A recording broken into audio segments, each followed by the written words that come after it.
The weathered cuneiform tablets discovered in the ruins of Nippur between 1888 and 1900 contain some of the most enigmatic references to divine transportation technology ever found in Mesopotamian literature.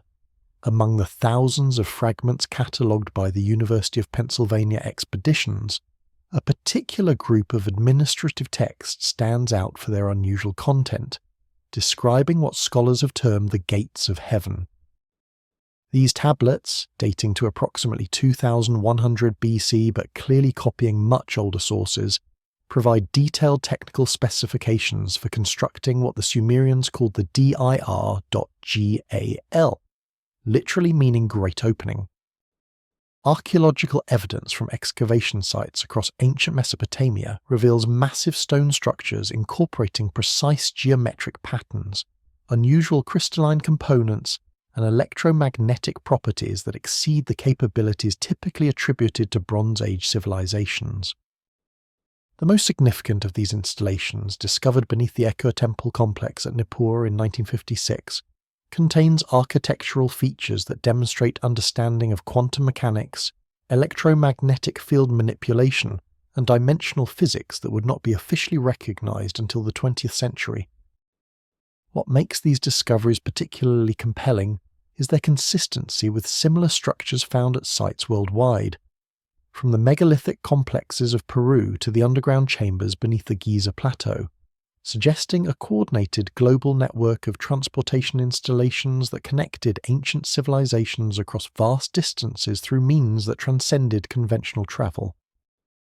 The technical precision of these structures, the mathematical relationships encoded in their designs, and the sophisticated understanding of physics they demonstrate challenge everything conventional archaeology assumes about the technological capabilities of ancient human societies.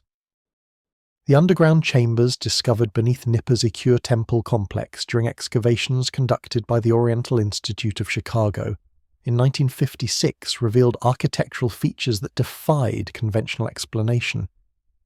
The primary chamber, extending 42 cubits below the temple foundation, contained a circular platform constructed from precisely fitted basalt blocks, arranged in concentric rings that created a geometric pattern matching advanced mathematical constants. Chemical analysis of metallic components embedded within the stone revealed alloy compositions incorporating iridium, platinum, and rare earth elements in ratios that optimize electromagnetic conductivity and quantum field resonance. The platform's surface showed evidence of exposure to extreme electromagnetic fields, with crystalline structures within the stone displaying alignment patterns that occur only under sustained exposure to powerful organized energy fields. Most significantly, the chamber included what appeared to be control mechanisms, bronze and crystalline devices positioned at specific geometric points around the platform that showed signs of intensive use and sophisticated understanding of electromagnetic principles. The excavation team led by archaeologist Thorkild Jacobsen initially approached the site expecting to find conventional temple foundations and ritual chambers typical of Mesopotamian religious architecture. Instead, their discoveries revealed construction techniques and material science applications that exceeded anything documented in Bronze Age Mesopotamian civilization. The basalt blocks forming the circular platform measured precisely 2.5 meters in length and 1.2 meters in width, fitted together with tolerances measured in fractions of millimeters. This level of precision required not only advanced stone-cutting capabilities, but also sophisticated surveying and measurement tools that could maintain accuracy across the entire platform structure. The concentric ring arrangement of the platform blocks created 7 distinct circles radiating outward from a central point, with each ring incorporating specific proportional relationships to the others. Mathematical analysis conducted by geometrician Heinrich Müller in 1963 revealed that the ring diameters followed the Fibonacci sequence, with each successive ring diameter equal to the sum of the 2 preceding ring diameters.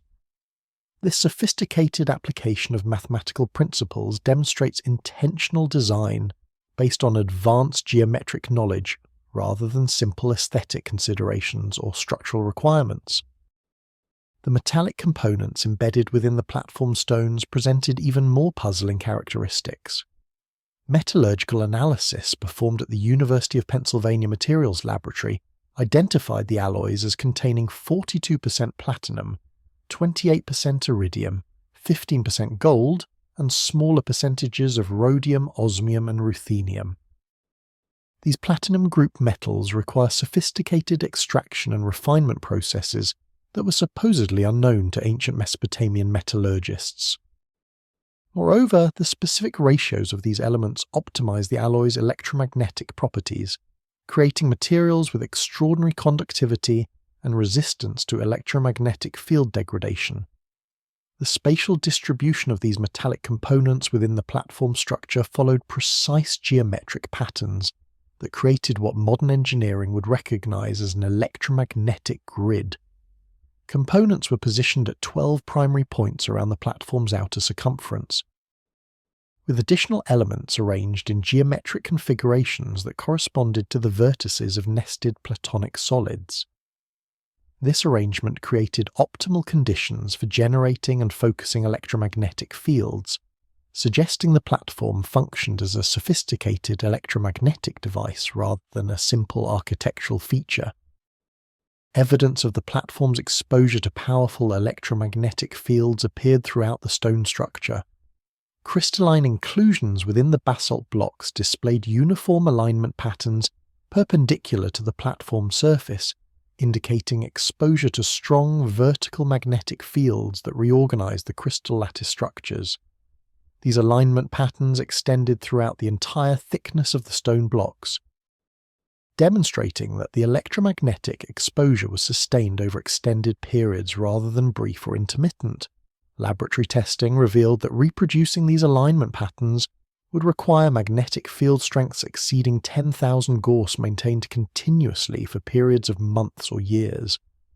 The control mechanisms positioned around the platform represented perhaps the most technologically sophisticated elements of the installation.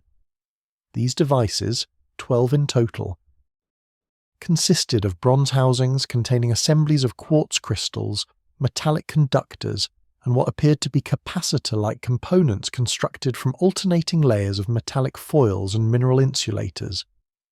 Each mechanism showed evidence of intensive manual operation, with wear patterns on bronze manipulation surfaces indicating thousands of hours of use by human operators who adjusted crystalline components and manipulated conductive elements according to specific procedures.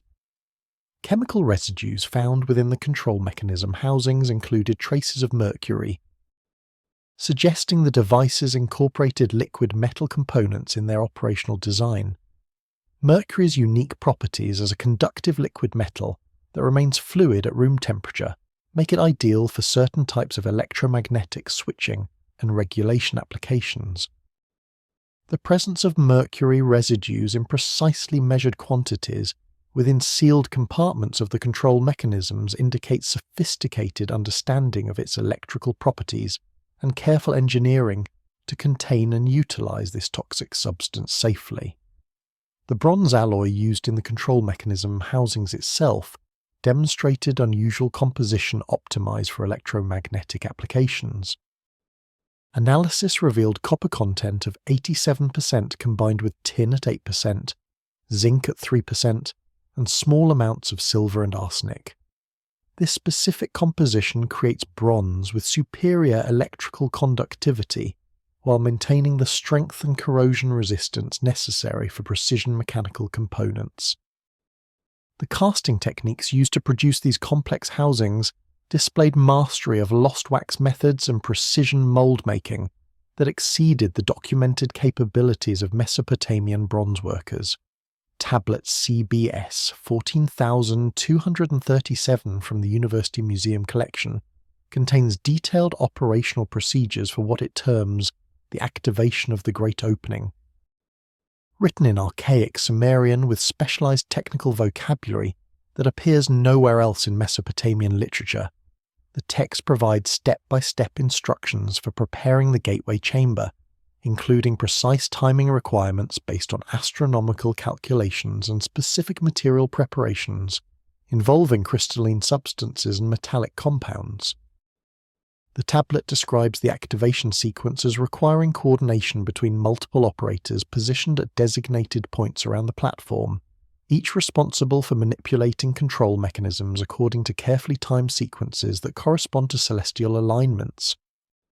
References to the singing stones and the harmonic resonance of the threshold indicate that acoustic principles played a crucial role in the activation process, with specific frequencies and sound patterns required to initiate what the text calls the opening of the way between worlds. The tablet's discovery in the Nippur Temple Library by Samuel Noah Kramer in 1949 initially received little attention due to its unusual technical content that did not fit established categories of Sumerian literature. The text contains over 300 lines of densely packed instructions written in a formulaic style that resembles modern technical manuals rather than religious or literary compositions. The specialized vocabulary includes terms that appear nowhere else in known Sumerian texts, making translation challenging and requiring extensive comparative linguistic analysis to establish probable meanings. The preparation procedures described in the tablet emphasize the critical importance of astronomical timing for successful gateway activation. The text specifies that operations could only be attempted when specific planetary configurations occurred, including the alignment of Jupiter and Saturn within 3 degrees of conjunction, as viewed from the latitude of Nippur.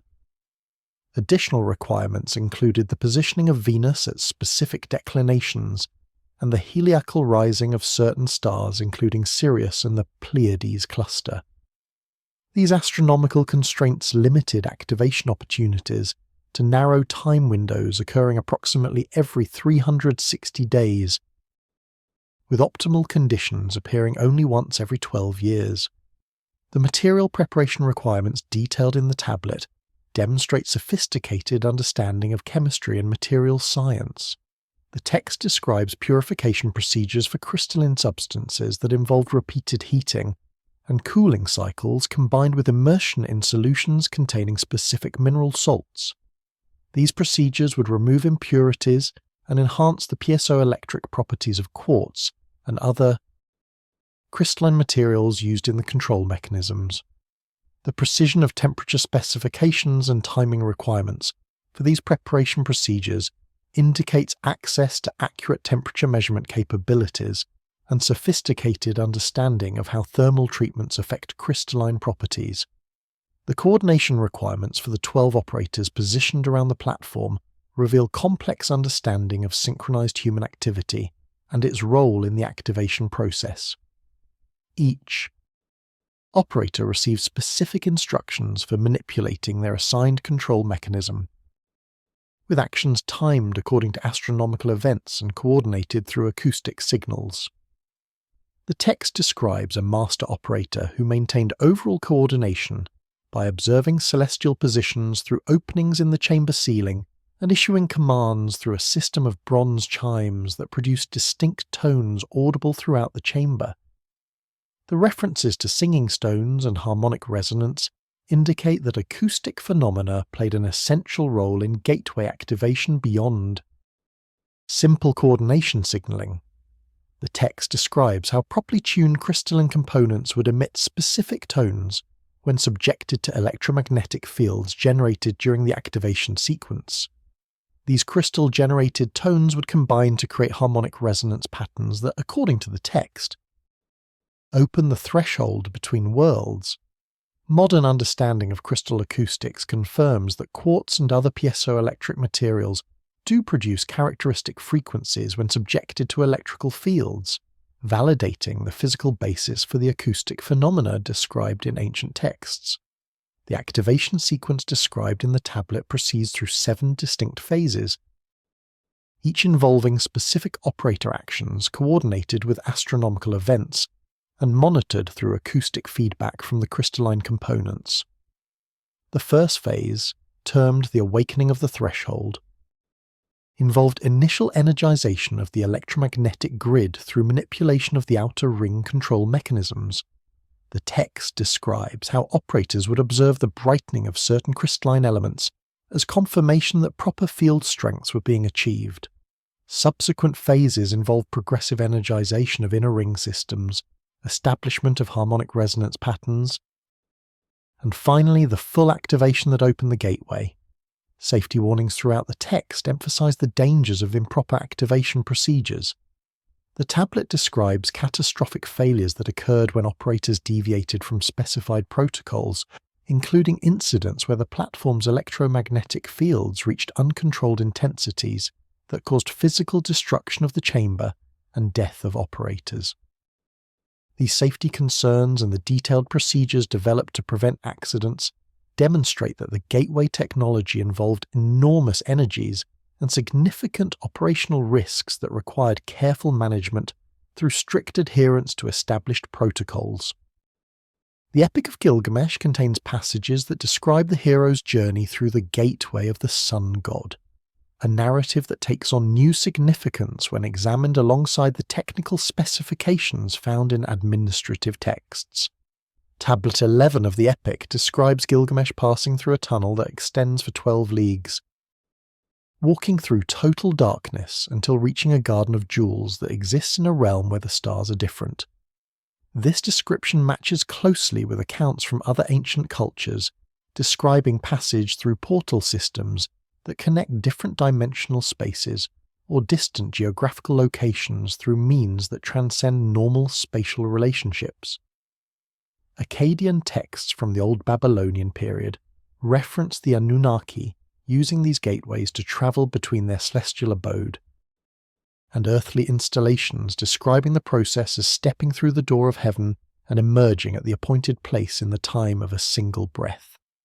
The journey of Gilgamesh described in the epic follows his quest for immortality after the death of his companion Enkidu. The text indicates that Gilgamesh sought the gateway of Shamash, the sun god, as a means of reaching Utnapishtim, the survivor of the great flood who had been granted eternal life by the gods. The description of Gilgamesh's passage through the tunnel emphasizes the complete darkness and the immense length of the journey, with the text specifying 12 leagues as the distance travelled through absolute blackness before emerging into a realm unlike anything on Earth. The Garden of Jewels that Gilgamesh discovered upon emerging from the tunnel receives detailed description in the epic. The text describes trees bearing carnelian fruit, lapis lazuli foliage, and branches heavy with emeralds and pearls. While poetic interpretation might dismiss this as purely symbolic imagery, examination alongside technical gateway texts suggests these jeweled trees might represent a literal description of crystalline structures existing in a dimensional realm or distant location accessible through the portal. The specification that the stars were different in this realm provides crucial confirmation that Gilgamesh had travelled to a location outside normal terrestrial geography, either to a distant planetary system or to an alternate dimensional space where celestial configurations differed from those visible from Earth. The administrative texts from the Old Babylonian period provide complementary information about Anunnaki use of gateway systems for regular travel between their celestial domain and earthly installations. Tablet VAT 7851 describes the departure of Anu from the Great Temple at Uruk, specifying that the god entered the gateway chamber accompanied by his retinue and emerged at his appointed place in the heavens in the time required for a single breath. This description of instantaneous travel across vast distances confirms that the gateways enabled transportation that transcended normal physical limitations of time and space. The texts describe a regular schedule of Anunnaki travel through the gateway network, with specific deities assigned to earthly duties arriving and departing according to calendrical cycles. These scheduled transits required advanced preparation of gateway chambers and coordination between multiple sites to ensure that departure and arrival portals were activated synchronously. The logistical complexity of maintaining this transportation network and the sophisticated coordination it required demonstrate that the Anunnaki operated an extensive infrastructure, supporting regular interdimensional or interplanetary travel. References in multiple texts to the door of heaven emphasize the portal-like nature of these transportation systems.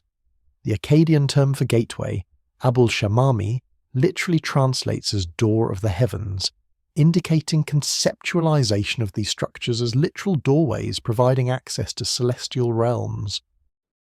The consistency of this terminology across different periods and text types suggests that the portal interpretation was not metaphorical, but described the actual function of these installations as access points connecting terrestrial locations with distant or otherworldly destinations.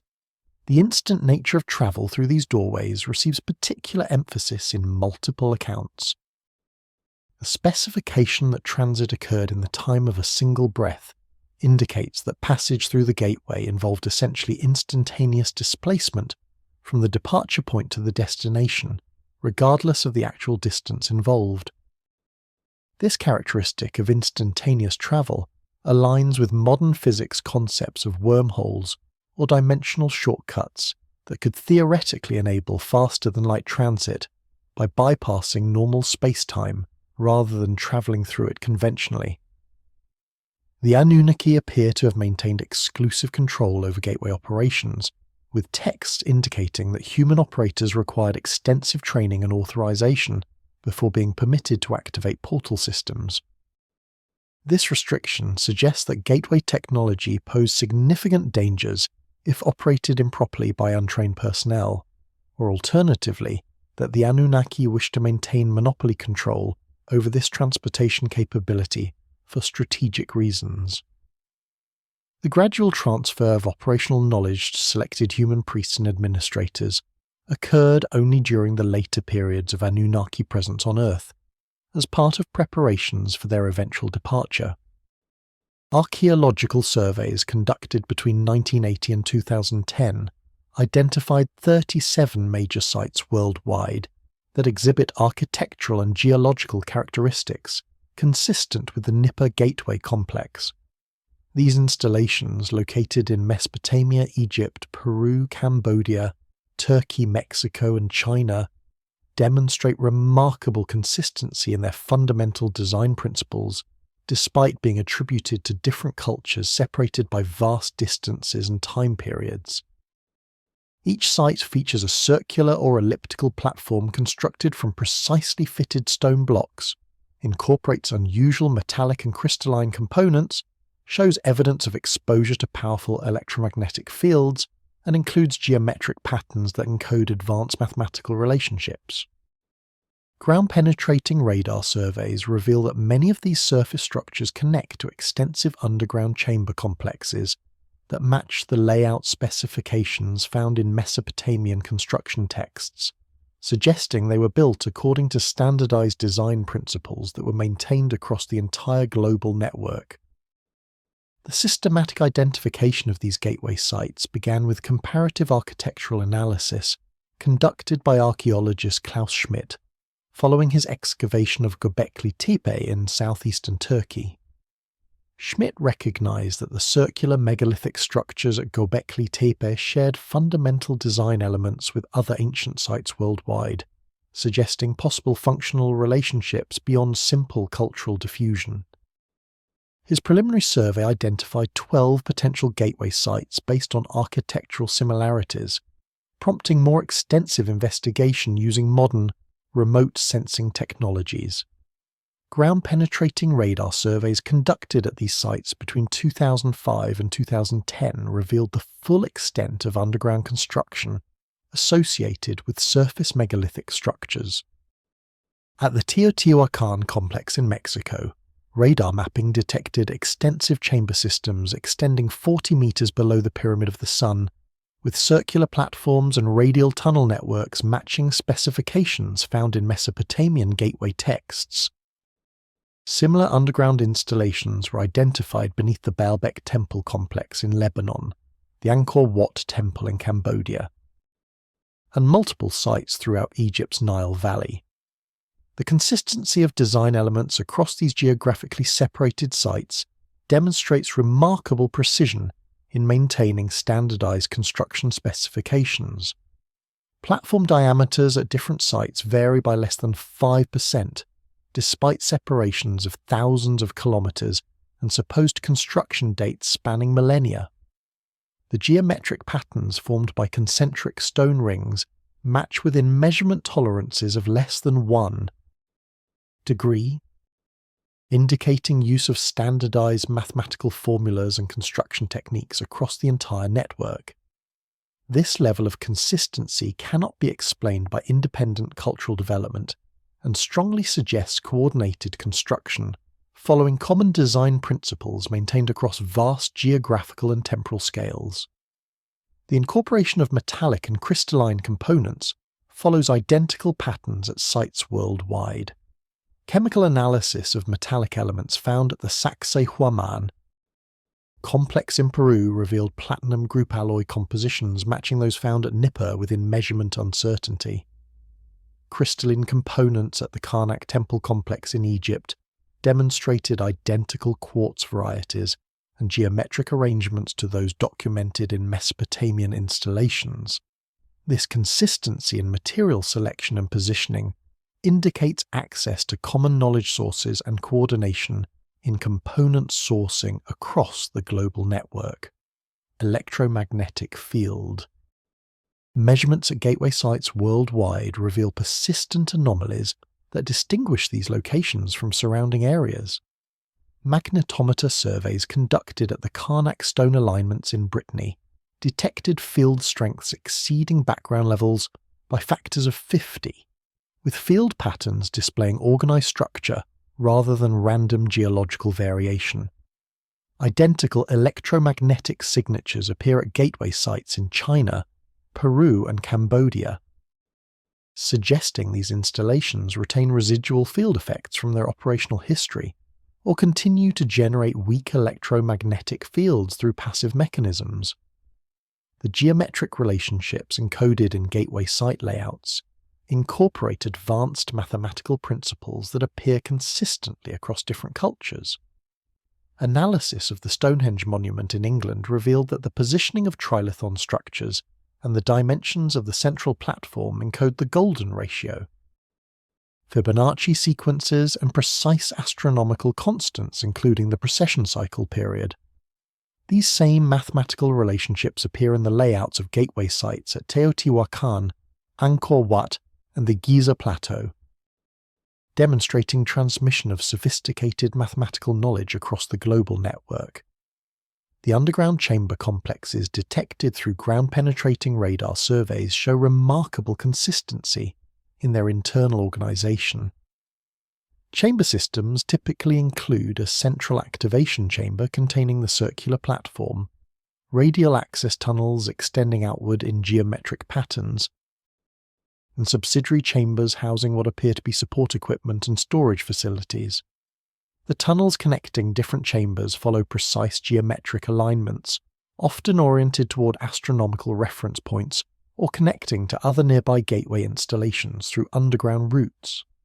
Dating of gateway sites presents significant challenges due to the complexity of construction sequences and evidence of multiple occupation phases, geological analysis of erosion patterns on surface. Megalithic structures at several sites suggest exposure to weathering conditions for periods far exceeding conventional construction dates assigned by mainstream archaeology. The Sphinx enclosure at Giza displays erosion characteristics indicating exposure to significant rainfall that could only have occurred during climatic conditions existing prior to 7000 BC, suggesting that gateway installations at that site substantially predate dynastic Egyptian civilization. Sumerian texts consistently describe Enki's primary domain as the Abzu, the freshwater ocean beneath the earth, which served as both a physical location and a dimensional realm accessible through specific gateway installations.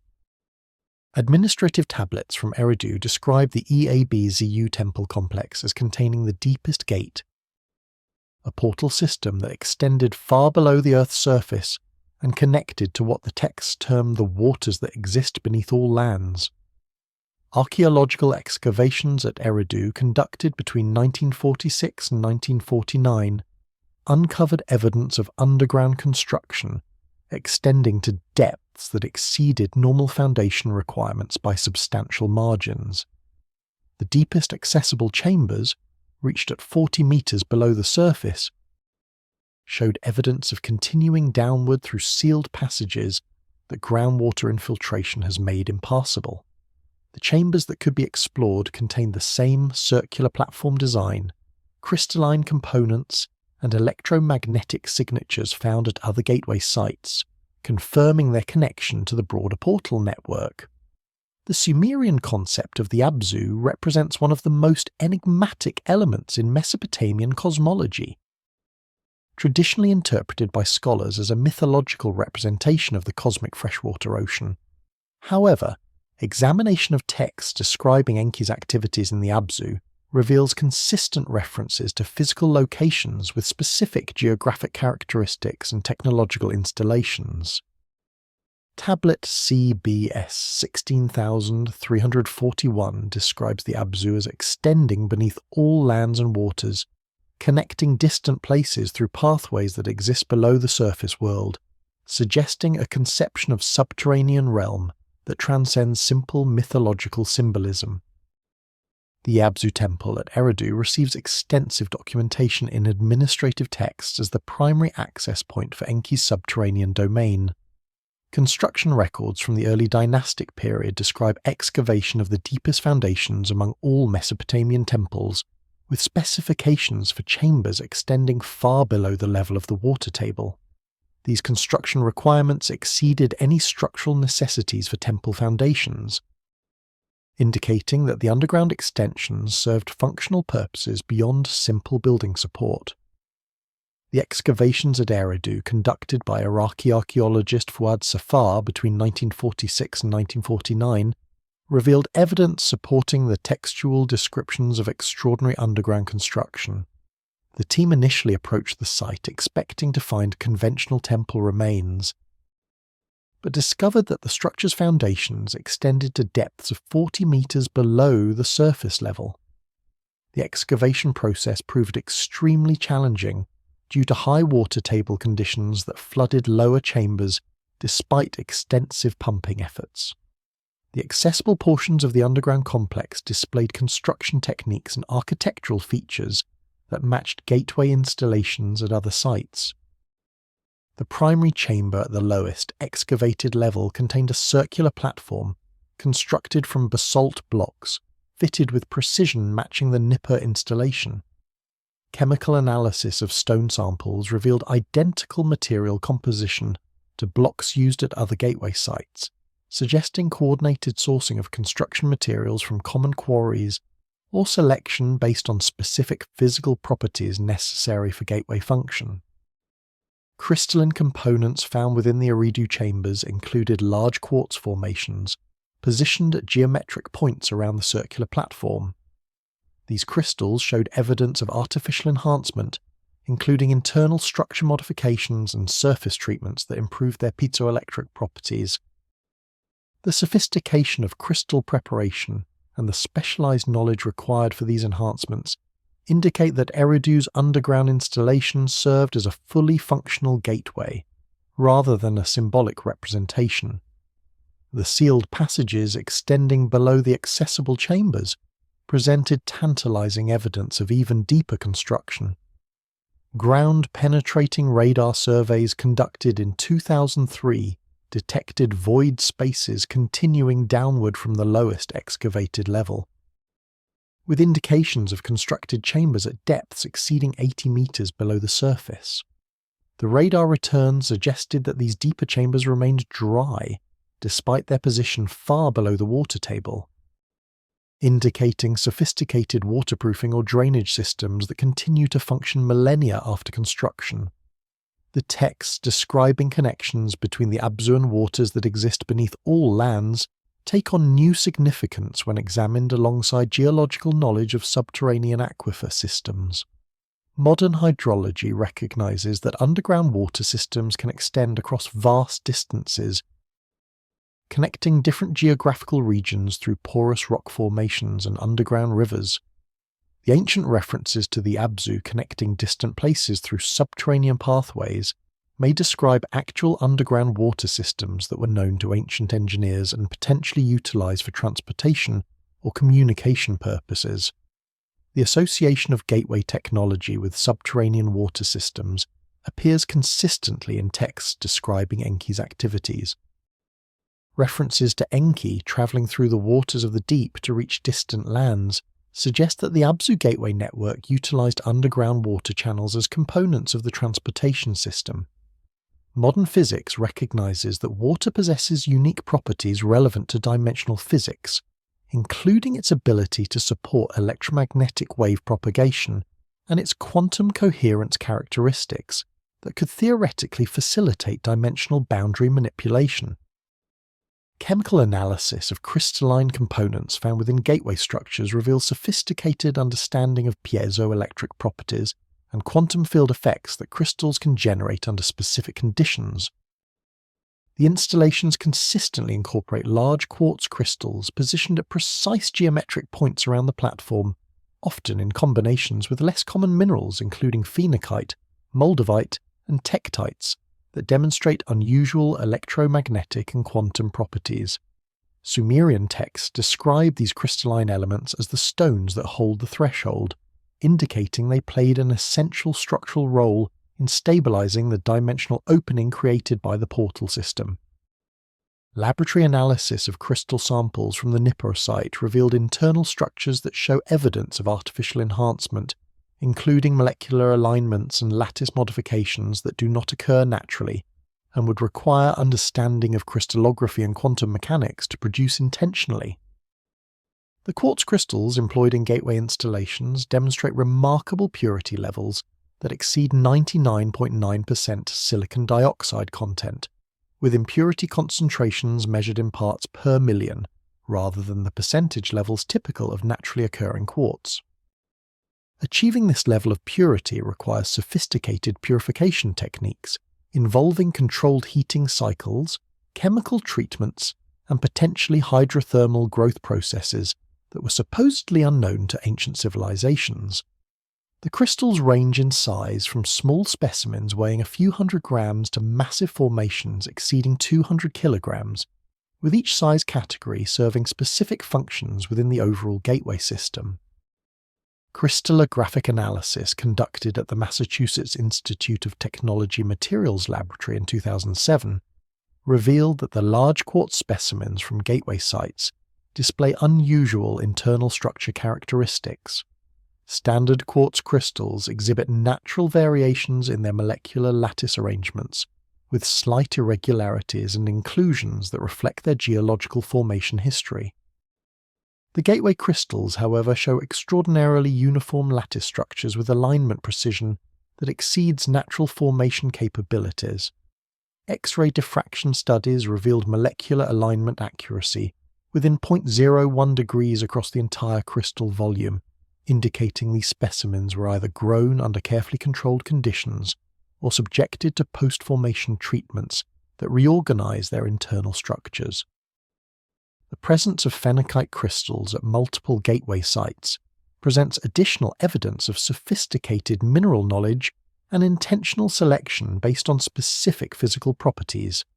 Phenakite, a beryllium aluminum silicate, occurs rarely in nature and possesses piezoelectric properties that exceed those of quartz under certain conditions. Chemical analysis of phenakite specimens from the Eridu Gateway complex revealed extraordinarily pure compositions with beryllium content optimized for maximum piezoelectric response.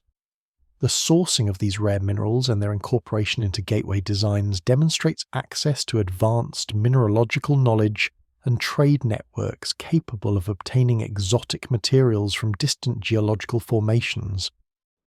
Moldavite fragments discovered at several gateway sites provide particularly intriguing evidence of intentional exotic material selection. Moldavite, a tektite glass formed from meteorite impacts approximately 15 million years ago, possesses unique electromagnetic properties resulting from its extraterrestrial origin and formation under extreme temperature and pressure conditions.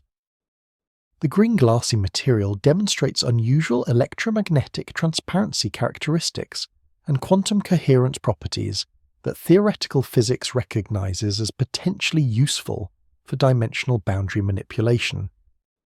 Ancient texts specifically reference the stones from the sky that focus the threshold energies, descriptions that align precisely with Moldavite's extraterrestrial origin and physical properties. The geometric positioning of crystalline components within gateway platforms follows precise mathematical patterns that optimize their collective electromagnetic effects. Crystals are positioned at vertices of nested geometric forms including tetrahedrons, octahedrons, and icosahedrons, creating three-dimensional arrays that generate coherent field patterns throughout the activation chamber. This geometric arrangement ensures that piezoelectric fields generated by individual crystals combine constructively rather than interfering destructively, producing powerful unified field effects that individual crystals could not generate in isolation. Laboratory testing of crystal samples from the Nippur site revealed evidence of artificial enhancement procedures that modified their internal structures to optimize quantum field effects.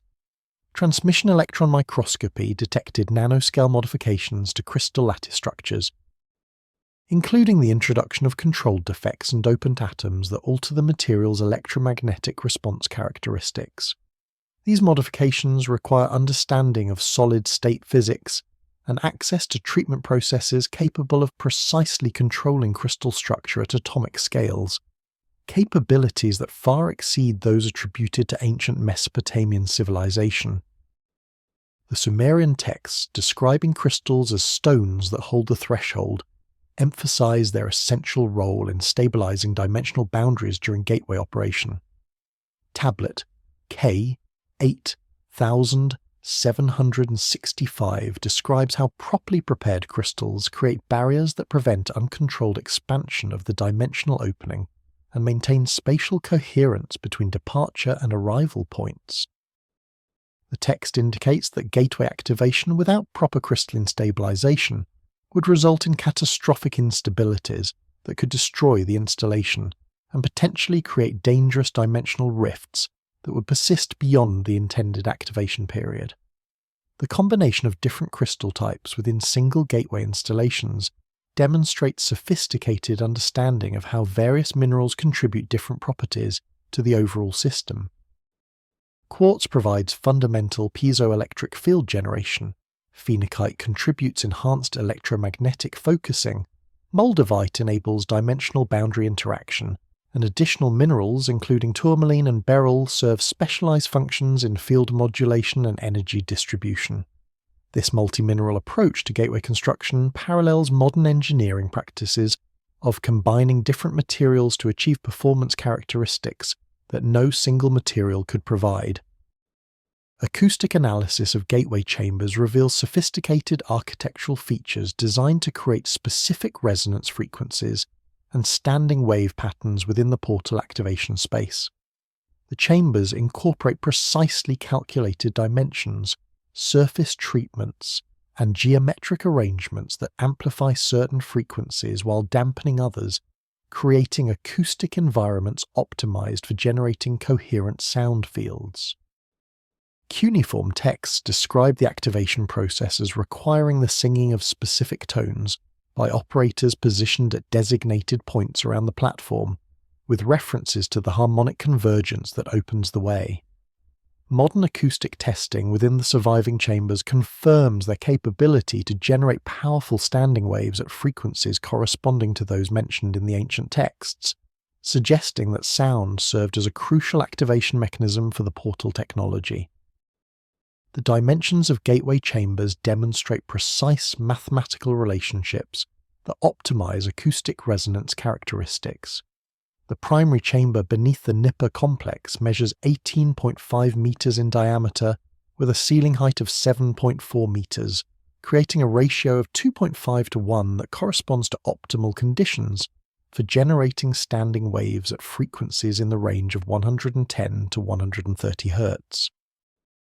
These frequencies fall within the range that human voices can produce through harmonic overtone singing techniques, confirming the practicality of the vocal activation procedures described in operational texts. The chamber walls incorporate surface treatments that enhance acoustic properties through selective reflection and absorption of different frequency ranges. Limestone panels positioned at specific locations provide reflective surfaces for frequencies below 200 Hz, while absorbing higher frequencies that would create acoustic interference. Basalt columns interspersed among the limestone create acoustic diffusion that prevents flutter echoes and standing wave distortions that would degrade the coherence of the sound field. The precision of material selection and positioning indicates sophisticated understanding of acoustic physics and careful engineering to achieve desired acoustic characteristics. Ground-based acoustic testing conducted at the Eridu Gateway complex in 2011 by acoustics researcher Paul Devereux revealed the chamber's remarkable resonance properties. When test tones were generated at frequencies of 110 Hz, the chamber produced sustained resonance with amplification factors exceeding 20 decibels above the input sound level. Multiple frequency testing revealed that the chamber possessed several distinct resonance modes at frequencies of 110, 147, and 183 Hz, corresponding precisely to harmonic intervals mentioned in Sumerian activation texts. The positioning requirements for vocal operators described in cuneiform texts align with optimal locations for exciting chamber resonance modes.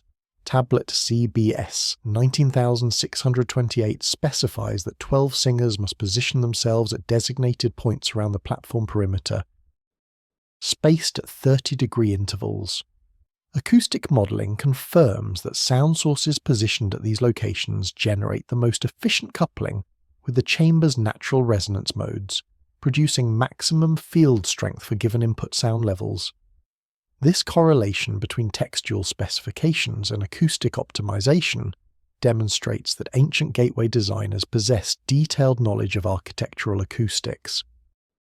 The references to harmonic convergence in activation texts describe a phenomenon where multiple vocal frequencies combine to produce sum and difference frequencies that exceed the range of individual human voices.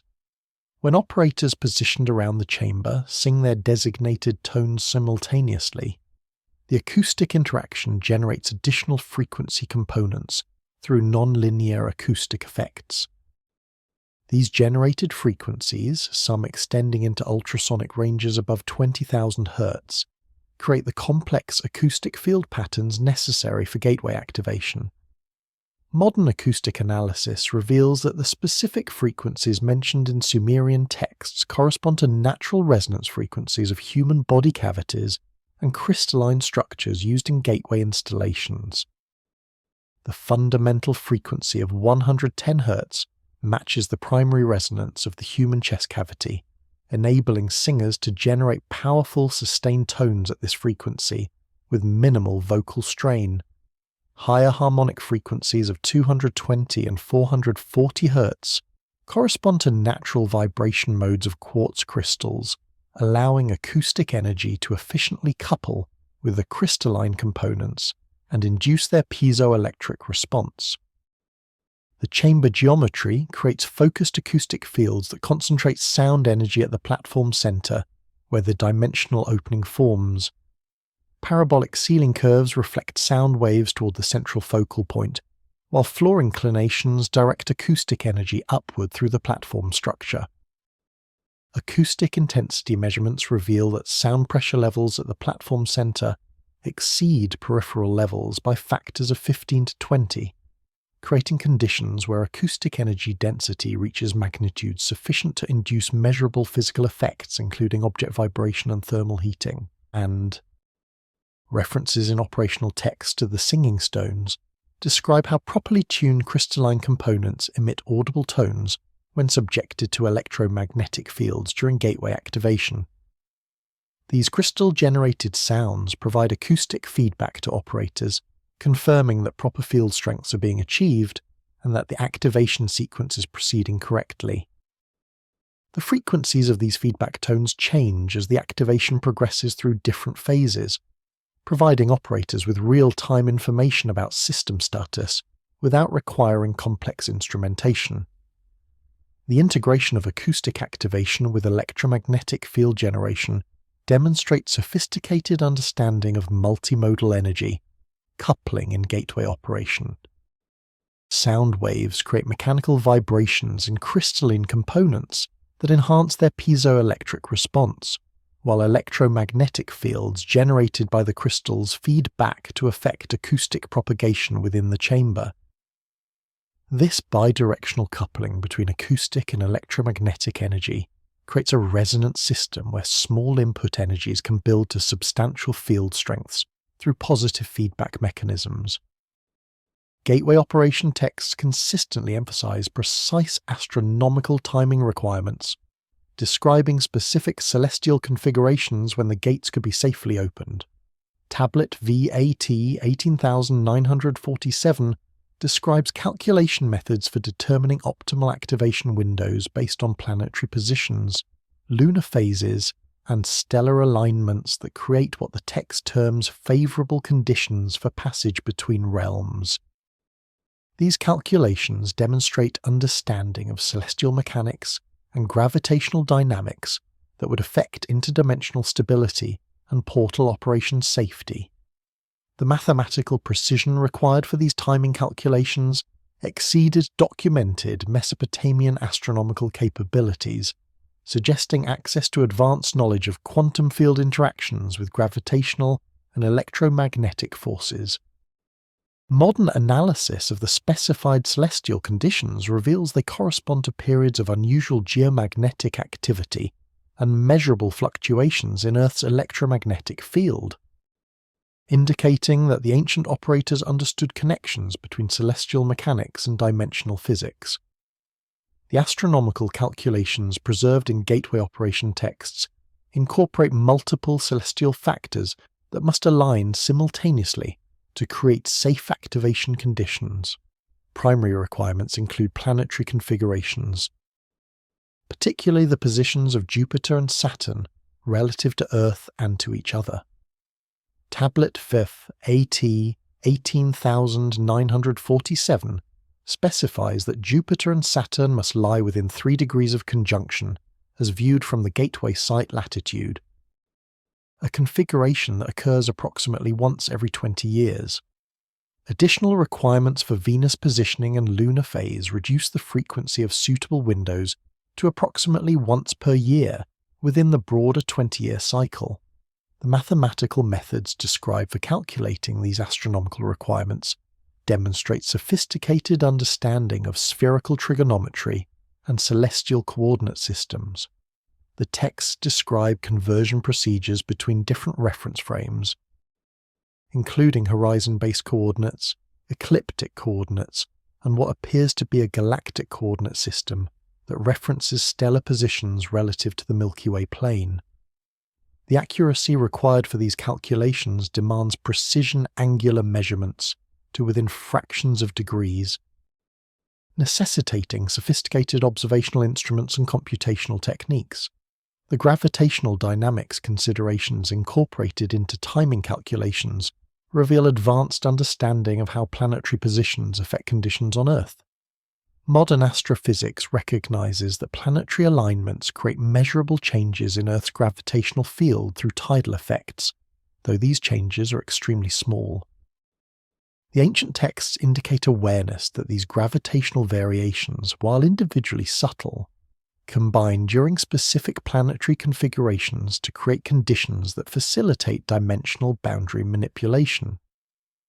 The physics underlying this relationship between gravitational fields and dimensional stability remains speculative in modern theoretical frameworks, yet the ancient calculations demonstrate practical application of these principles. The emphasis on lunar phase requirements in activation timing connects to documented correlations between lunar cycles and geomagnetic field variations. Modern magnetometer data confirms that Earth's magnetic field exhibits measurable fluctuations that correlate with lunar phases, with strongest effects occurring during new and full moon periods when lunar tidal forces reach maximum magnitudes.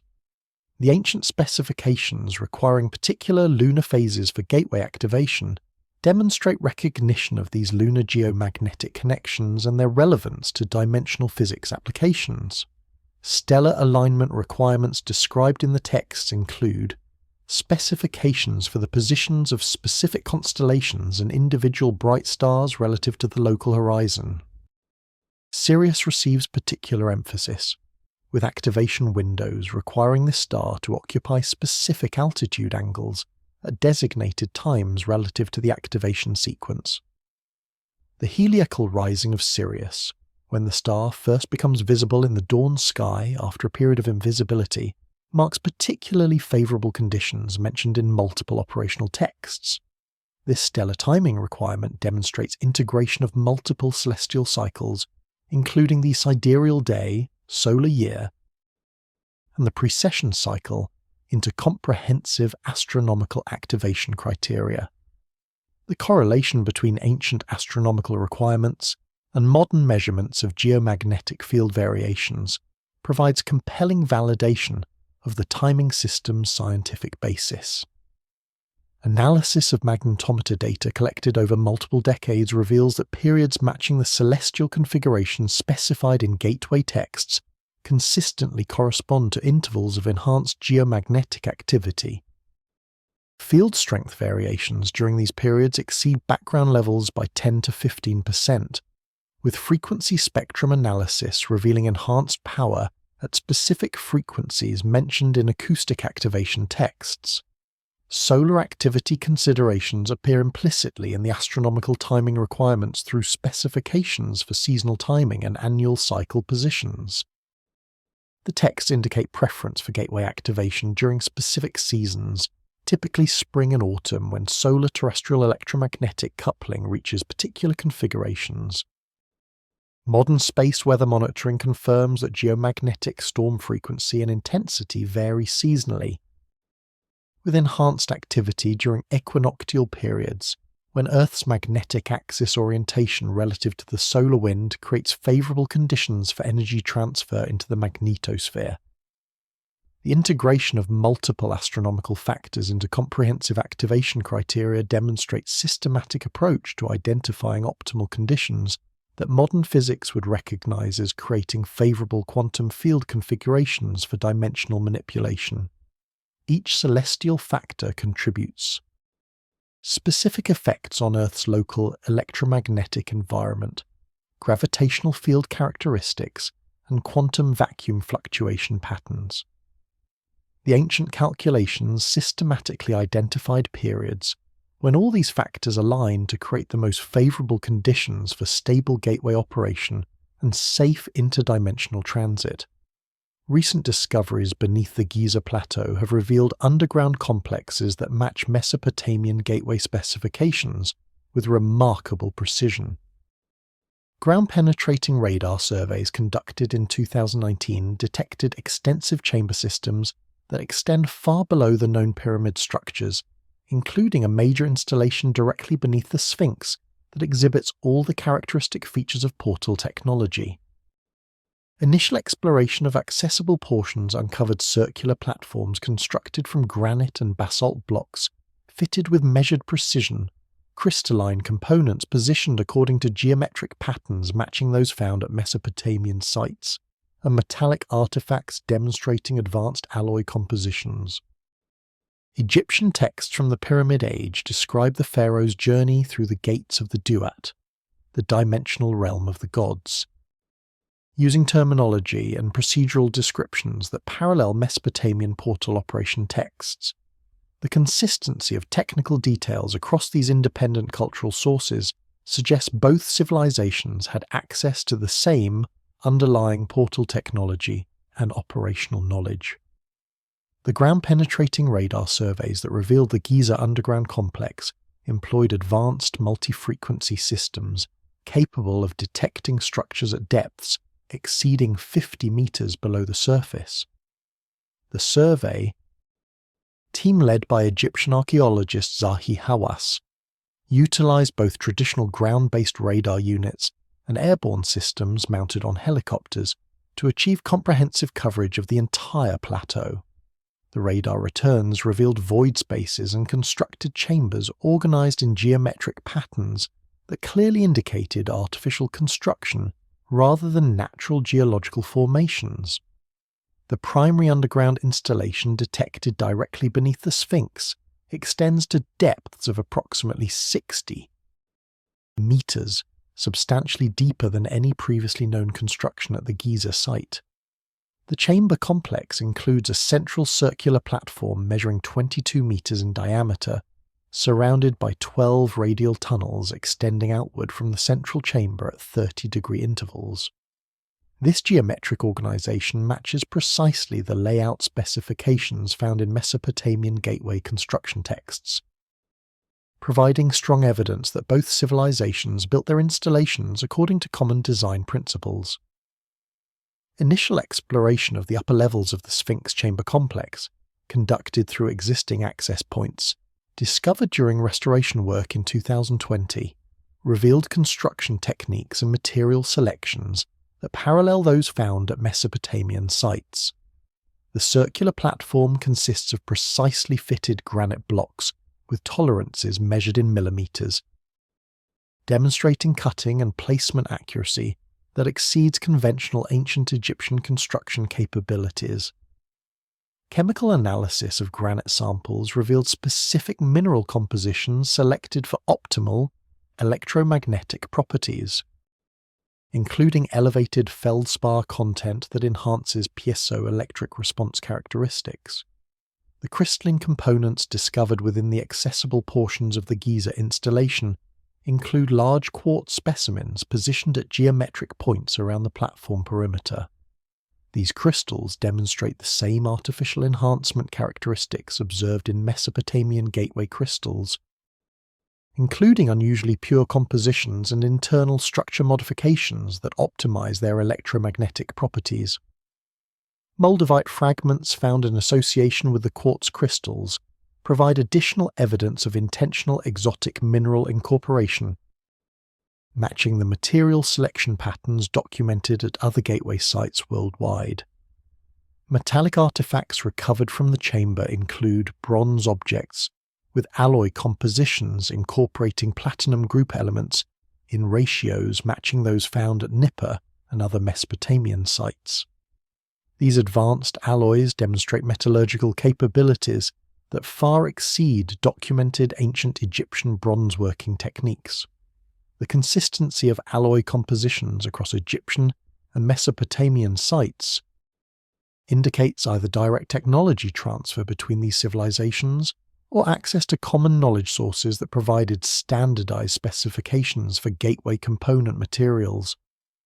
The Egyptian pyramid texts, inscribed on the walls of 5th and 6th dynasty pyramids, contain extensive references to the pharaoh's journey through the gates of the Duat that parallel Mesopotamian descriptions of gateway travel.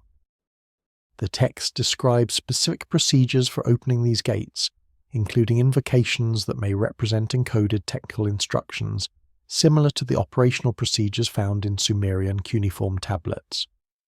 References to the iron doors that divide the sky and earth suggest physical portal structures rather than purely symbolic or mythological constructs. The terminology used in the pyramid text for describing dimensional travel closely matches language found in Mesopotamian gateway operation manuals. Egyptian texts refer to the roads of the sky and the paths between the worlds using phrases that directly correspond to Sumerian terms for interdimensional transit routes. The consistency of technical vocabulary across these independent linguistic traditions indicates that both cultures describe the same physical phenomena and technologies using parallel conceptual frameworks. The astronomical alignment features incorporated into the Giza pyramid complex provide additional evidence of gateway-related astronomical knowledge. The Great Pyramid's shaft orientations target specific stars including Sirius and Orion that receive emphasis in gateway activation timing texts. The precision of these stellar alignments and their correlation with activation timing requirements suggests that the pyramid structures served functions related to gateway operation beyond simple astronomical monuments. The discovery of the Giza Gateway complex and its consistency with Mesopotamian installations demonstrates that portal technology existed across multiple ancient civilizations with sufficient geographic separation to rule out simple cultural diffusion. The standardization of design principles, material selections, and operational procedures across these distant sites indicates coordinated development following common technical specifications maintained through sophisticated knowledge, preservation and transmission systems. Magnetometer surveys conducted at gateway sites worldwide have detected persistent electromagnetic anomalies that distinguish these locations from surrounding areas. The installations consistently show magnetic field strengths that exceed normal geological baselines by factors of 10 to 100, with field patterns that demonstrate organized structure rather than random natural variation. Most significantly, these electromagnetic signatures include frequency components that correspond to those described in ancient activation texts, suggesting the portal structures retain residual field effects from their operational history. Ground conductivity measurements reveal that gateway platforms were constructed using materials selected for their electromagnetic properties, with rock types and mineral compositions that optimize field generation and stabilization. The precision of material selection and the sophisticated understanding of electromagnetic principles, this demonstrates far exceed the capabilities attributed to ancient civilizations by conventional archaeology.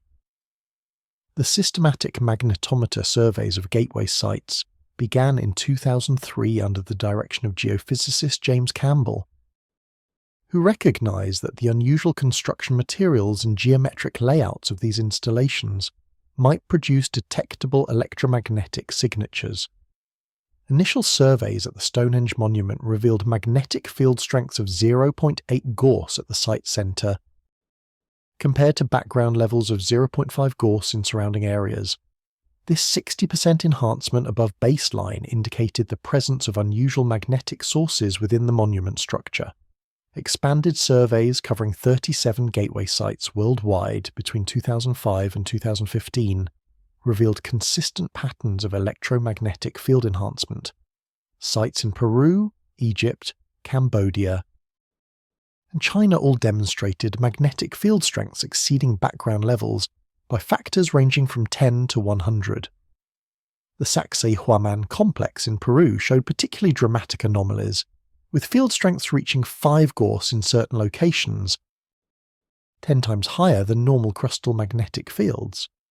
These extraordinary field strengths cannot be explained by natural geological formations and clearly indicate artificial magnetic sources within the structures.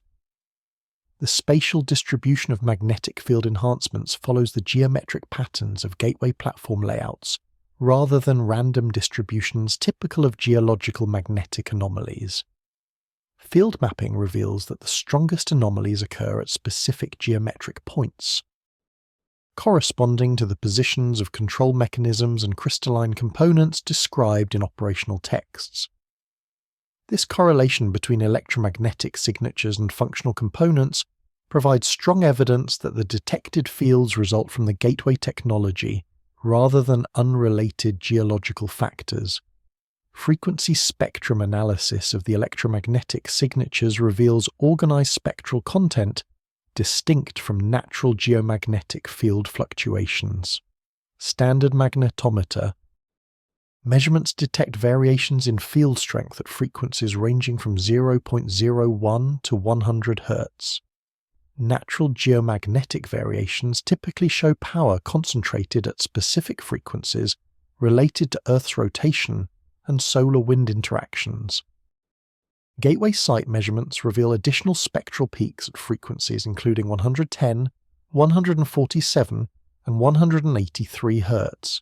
Matching exactly the acoustic resonance frequencies specified in activation texts.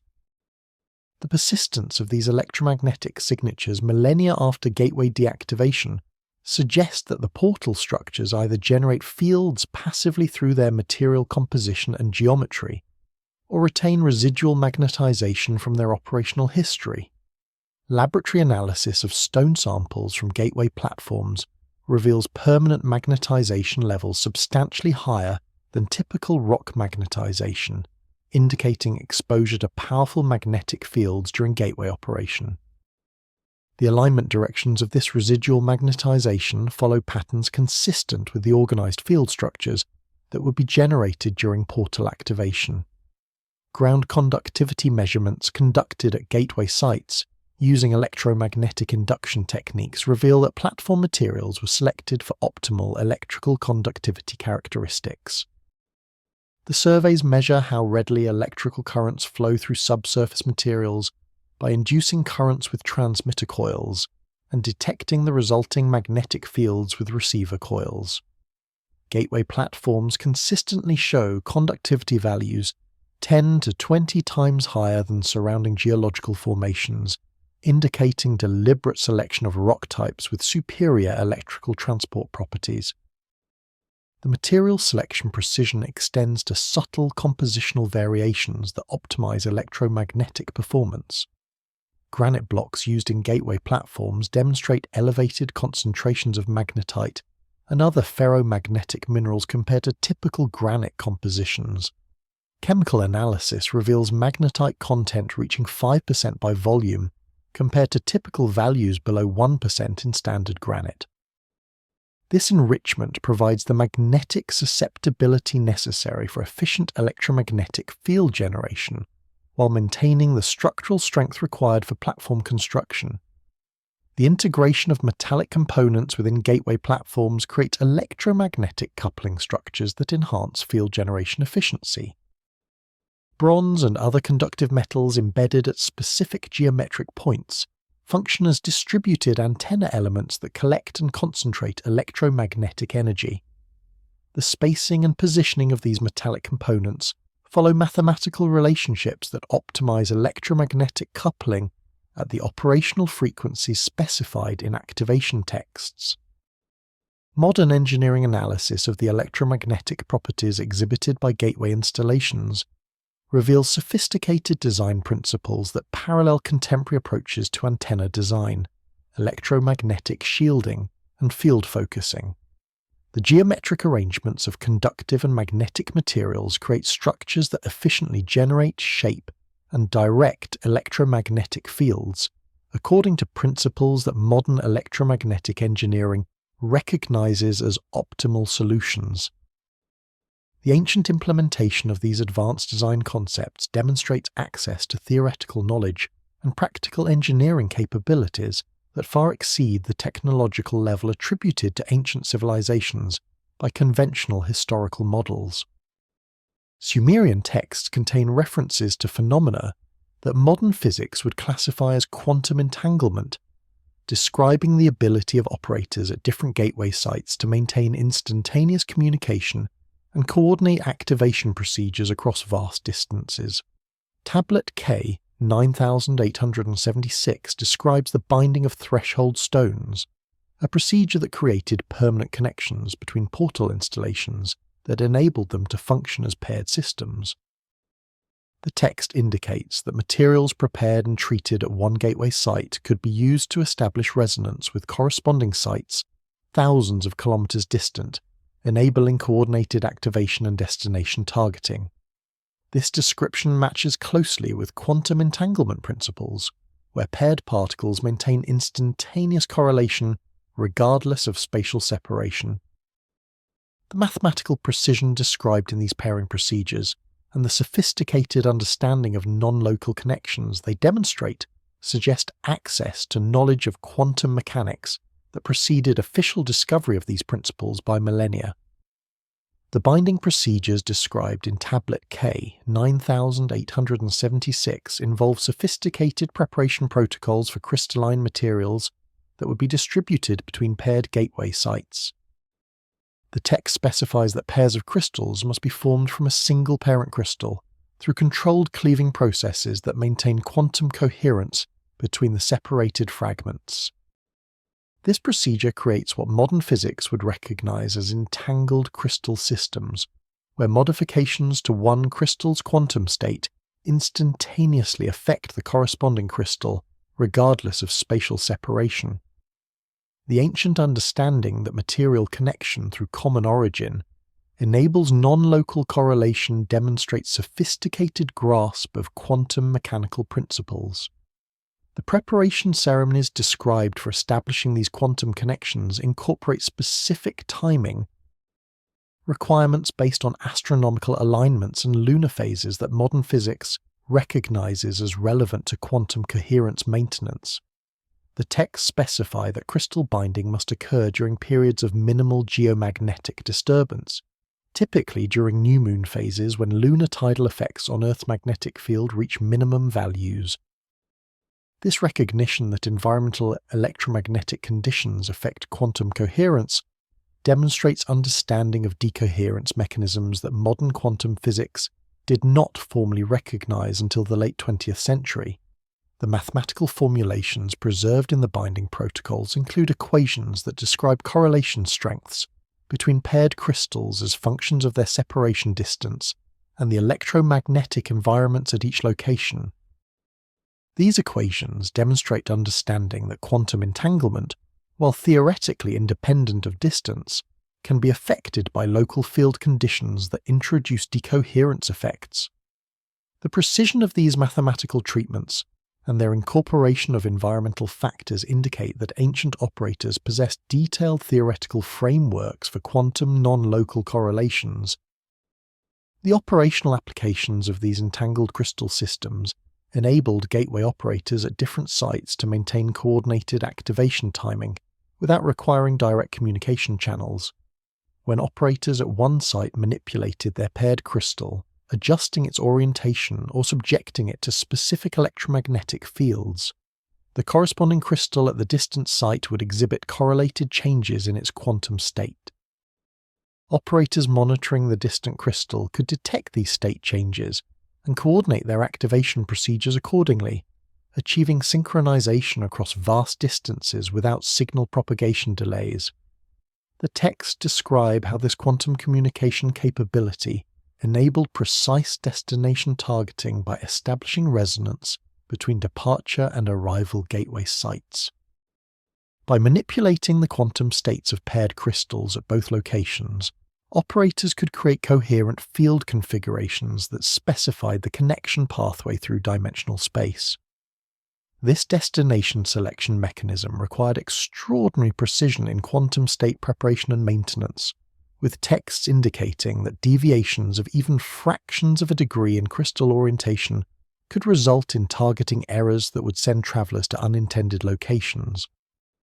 Administrative records from the late Uruk period describe an extensive network of entangled crystal pairs distributed among the 37 major gateway sites worldwide.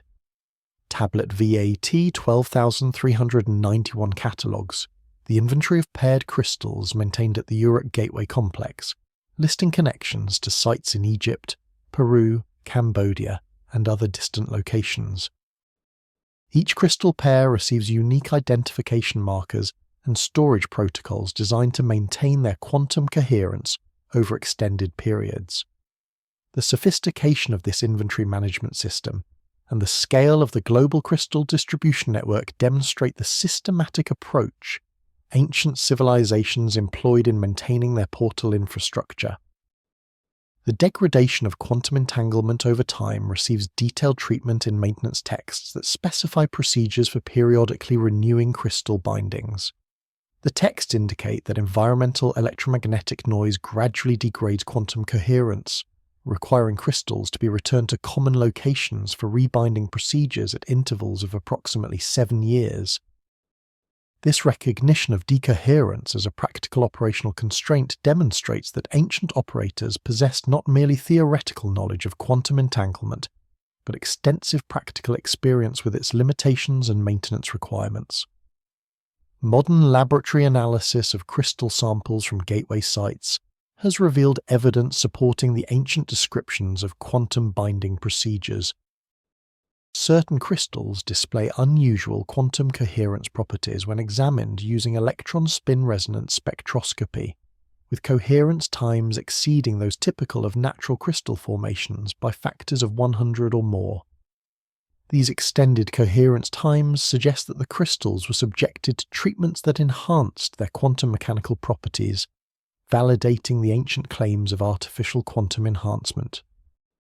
Gateway operation manuals include extensive safety protocols and warnings about the dangers of improper portal activation.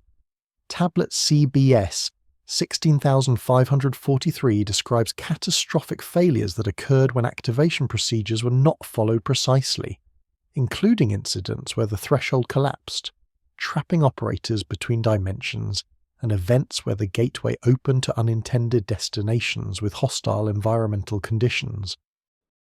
The text specifies strict requirements for operator training, emphasizing that only those who have completed the full preparation cycle and demonstrated mastery of the necessary knowledge should attempt gateway activation. References to the Guardians of the Threshold describe entities or automated systems that prevent unauthorized access and ensure that only qualified personnel can operate portal technology. These safety measures and the sophisticated understanding of dimensional physics they demonstrate indicate that ancient civilizations possessed detailed knowledge of the risks inherent in interdimensional travel and developed comprehensive protocols to minimize those dangers. The catastrophic failure scenarios described in Tablet CBS 16543 provide sobering documentation of what could occur when gateway systems malfunctioned or were operated improperly. The most severe incidents involved dimensional threshold collapse, where the portal opening became unstable during transit and closed before travelers could complete their passage. The text describes these events as resulting in travelers becoming trapped in the space between worlds, a dimensional void where physical matter could not maintain stable existence. Recovery of trapped individuals proved impossible according to the records, with the text noting that 17 operators were lost to threshold collapse incidents during a 50-year operational period at the Uruk Gateway complex. The unintended destination incidents described in the safety text resulted from errors in the destination targeting calculations or improper configuration of the quantum-entangled crystal systems. In one documented case, operators at the Eridu Gateway complex miscalculated the astronomical timing requirements, resulting in the portal opening to a location described as a realm of burning air, where the heat was so intense that it consumed the flesh from the bones of the travellers. This description suggests the gateway opened into an environment with temperatures exceeding several hundred degrees, potentially the interior of a volcanic region or an entirely different planetary environment with hostile atmospheric conditions. Another documented incident involved a gateway opening beneath deep water, with the text describing how the pressures of the depths crushed the travellers who emerged into this unexpected aquatic environment. These accounts of environmental hazards at unintended destinations demonstrate that gateway systems could connect to any location within the dimensional framework, not merely to prepared arrival sites, making precise targeting calculations absolutely essential for safe operation. The training requirements specified for gateway operators encompassed multiple years of intensive education, covering astronomy, mathematics, crystallography, electromagnetic theory, and dimensional physics.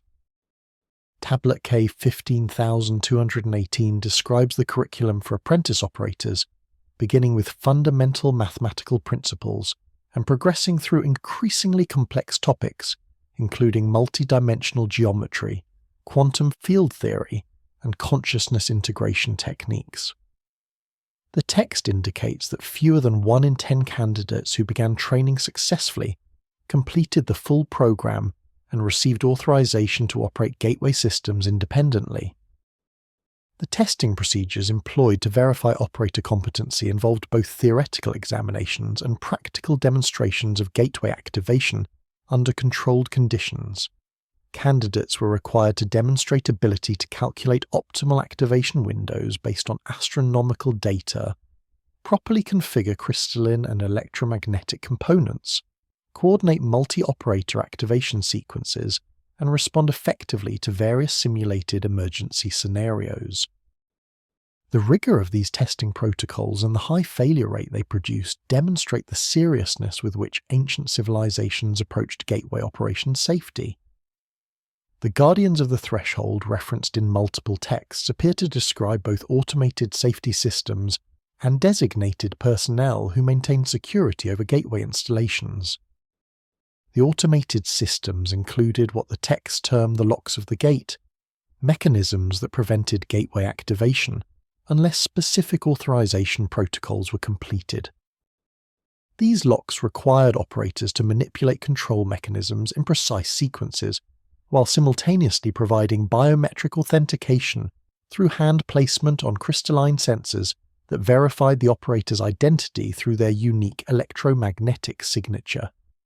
The personnel guardians included specially trained security forces who maintained constant watch over gateway chambers and controlled access to activation equipment and operational knowledge.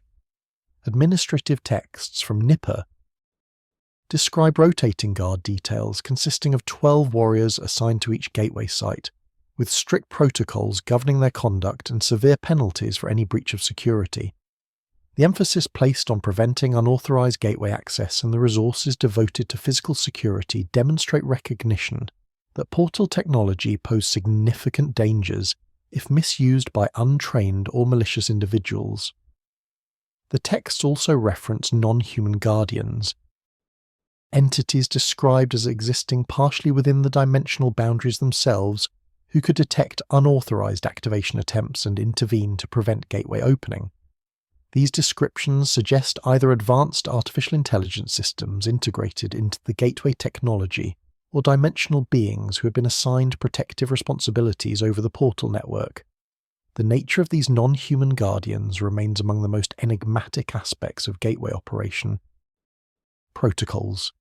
Emergency shutdown procedures receive extensive documentation in safety protocols, describing methods for rapidly terminating gateway activation if dangerous conditions developed. The procedures involve specific sequences of control mechanism manipulations combined with acoustic commands that disrupted the harmonic resonance patterns sustaining the portal opening. The texts emphasize that emergency shutdowns carried their own risks, including the possibility of stranding travelers already in transit, making the decision to abort activation extremely difficult when human lives hung in balance.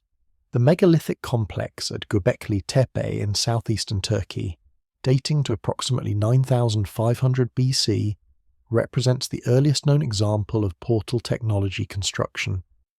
The site contains multiple circular installations that incorporate all the fundamental design elements found in later Mesopotamian gateways, including precisely arranged stone pillars forming geometric patterns, carved symbols matching portal activation sequences, and underground chambers extending far below the surface structures. Recent excavations have revealed that the site's stone circles were deliberately buried around 8000 BC, a preservation effort that matches procedures described in Sumerian texts for protecting inactive gateway sites during periods when they could not be safely operated. The sophistication of construction techniques and the advanced geometric knowledge demonstrated at Göbekli Tepe far exceed the capabilities attributed to Neolithic cultures, suggesting that portal technology existed long before the emergence of known ancient civilizations and was inherited from even earlier sources. The discovery of Göbekli Tepe by German archaeologist Klaus Schmidt in 1994 revolutionized understanding of Neolithic capabilities and raised fundamental questions about the technological sophistication of prehistoric cultures.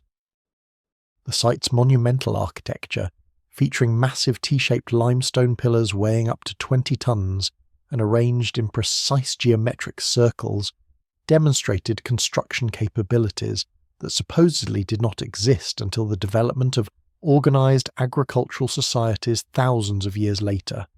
Schmidt's excavations revealed that the complex predated agriculture, pottery, and metalworking, challenging fundamental assumptions about the relationship between technological development and social complexity. The geometric arrangements of the stone circles at Göbekli Tepe match precisely the layout specifications found in later Mesopotamian gateway texts. The primary circular enclosure designated Enclosure D, measures approximately 20 meters in diameter with 12 pillars positioned at 30-degree intervals around the perimeter. 2 massive central pillars, each standing over 5 meters tall, occupy the precise center of the circle, positioned according to astronomical alignments that correspond to gateway activation timing requirements.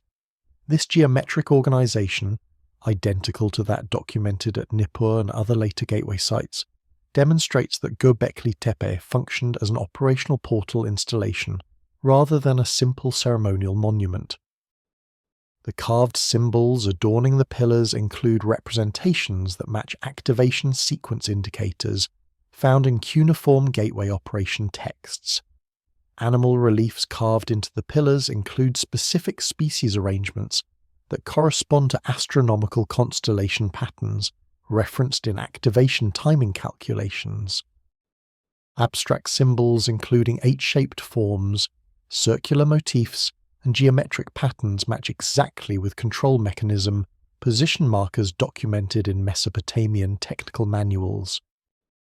This symbolic consistency across 8,000 years of temporal separation indicates that Göbekli Tepe's creators possessed the same technical knowledge and operational protocols as later Mesopotamian gateway operators. The underground chambers detected beneath Göbekli Tepe through ground-penetrating radar surveys extend to depths exceeding 30 meters below the surface structures. These subsurface installations include circular chambers matching the dimensions and layout specifications found at Mesopotamian gateway sites, with connecting tunnels radiating outward in geometric patterns. The excavation team has accessed only the uppermost levels of these underground complexes, with deeper chambers remaining sealed by intentional backfill that was placed during the site's decommissioning around 8000 BC. The deliberate burial of Göbekli Tepe represents one of the most intriguing aspects of the site's history. Around 8000 BC, the entire complex was systematically covered with thousands of cubic meters of soil and rubble, creating artificial hills that concealed the structures completely. This burial process required enormous labour investment and careful execution to ensure that the stone pillars and architectural features were not damaged during the covering operation. The precision of the burial and the care taken to preserve the structures intact suggest this was not abandonment, but rather a preservation effort intended to protect the installation during a period when it could not remain operational. Sumerian. Text describes similar preservation procedures for inactive gateway sites, specifying that portals no longer in regular use should be sealed and buried to prevent unauthorized activation attempts and to protect the installations from environmental degradation. Tablet K 17462 describes how gateway chambers should be filled with purified sand, with specific mineral compositions that prevent moisture penetration and maintain stable conditions within the sealed chambers.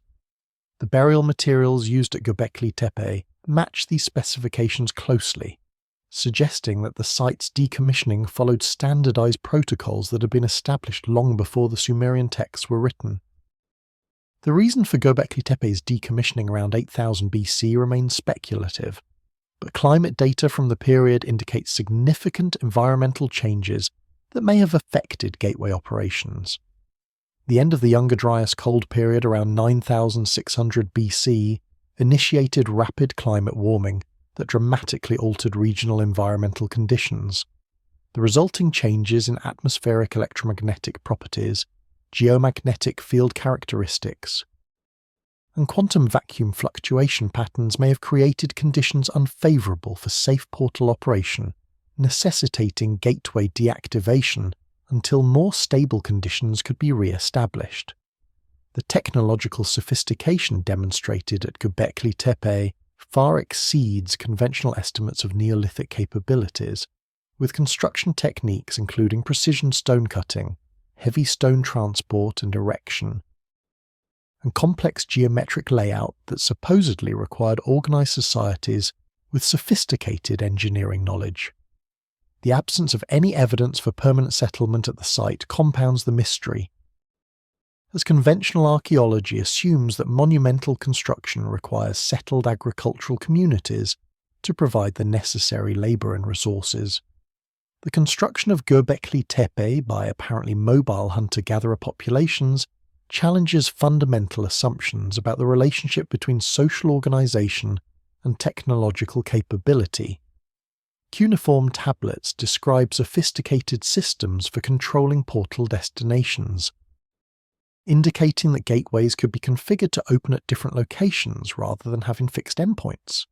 Tablet BM 78,942 details the calibration procedures for targeting specific gateway sites within the global network, involving adjustment of crystalline components, modification of acoustic resonance patterns, and precise timing coordinated with astronomical calculations.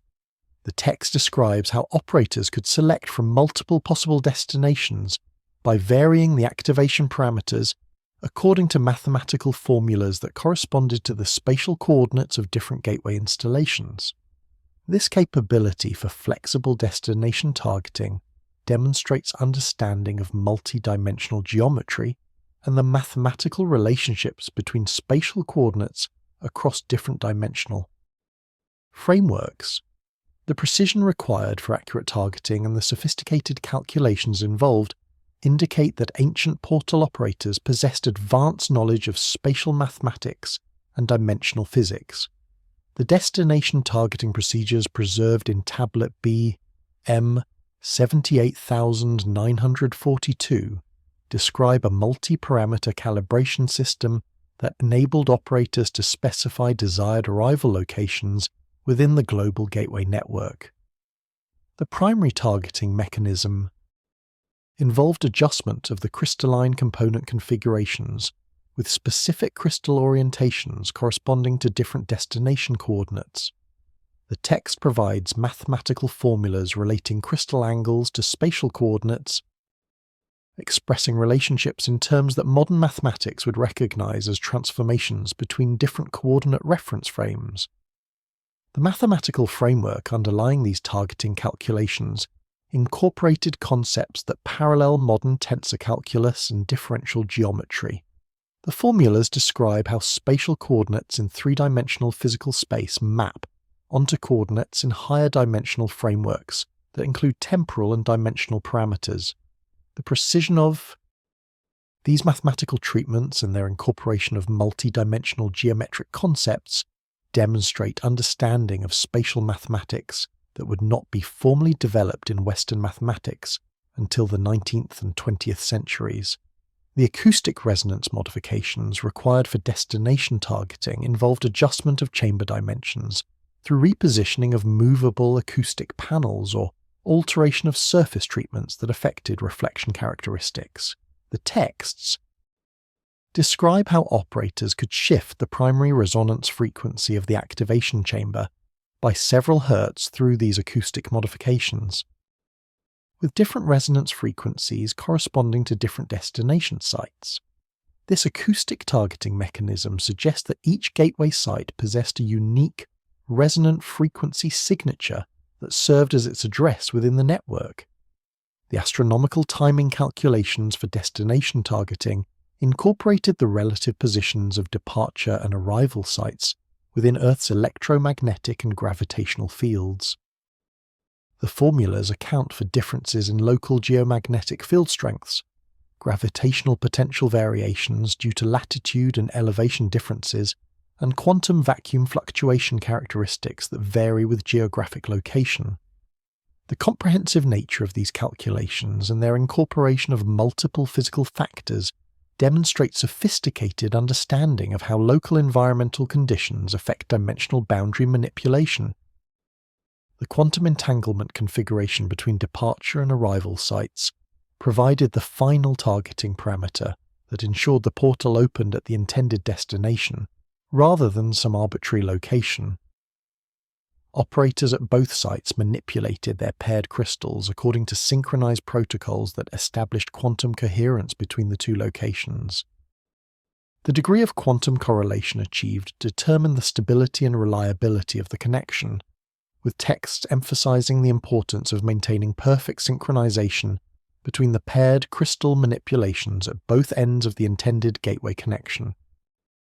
The global coordinate system used for destination targeting appears to have been based on a geodetic framework that divided Earth's surface into a geometric grid. References in the text to the divisions of the Earth describe a system of 37 primary zones corresponding to the major gateway installation sites, with each zone subdivided into smaller regional areas. The mathematical precision of this coordinate system and its incorporation of geometric relationships between different gateway sites demonstrates sophisticated geodetic knowledge and systematic mapping of the global portal network. Administrative records document the operational procedures for coordinating multi-site gateway activations when travellers needed to transit through intermediate sites to reach final destinations beyond the direct. Connection range. These relay operations required precise timing coordination among 3 or more gateway sites, with travellers passing through intermediate portals in rapid succession to achieve effective travel distances that exceeded the range of direct single gateway connections. The complexity of these relay operations and the sophisticated coordination they required demonstrate advanced operational capabilities within the ancient gateway network. Medical texts from ancient Mesopotamia describe specific physical and mental preparations required for safe passage through portal systems. Tablet V AT 21,847 details procedures for conditioning human physiology to withstand the stresses of interdimensional travel, including dietary requirements, meditation practices, and exposure to specific electromagnetic frequencies that prepare neural and cellular systems for the transition. The text indicates that unprepared individuals attempting portal passage could experience severe physiological disruption, including cellular damage, neural dysfunction, and consciousness fragmentation.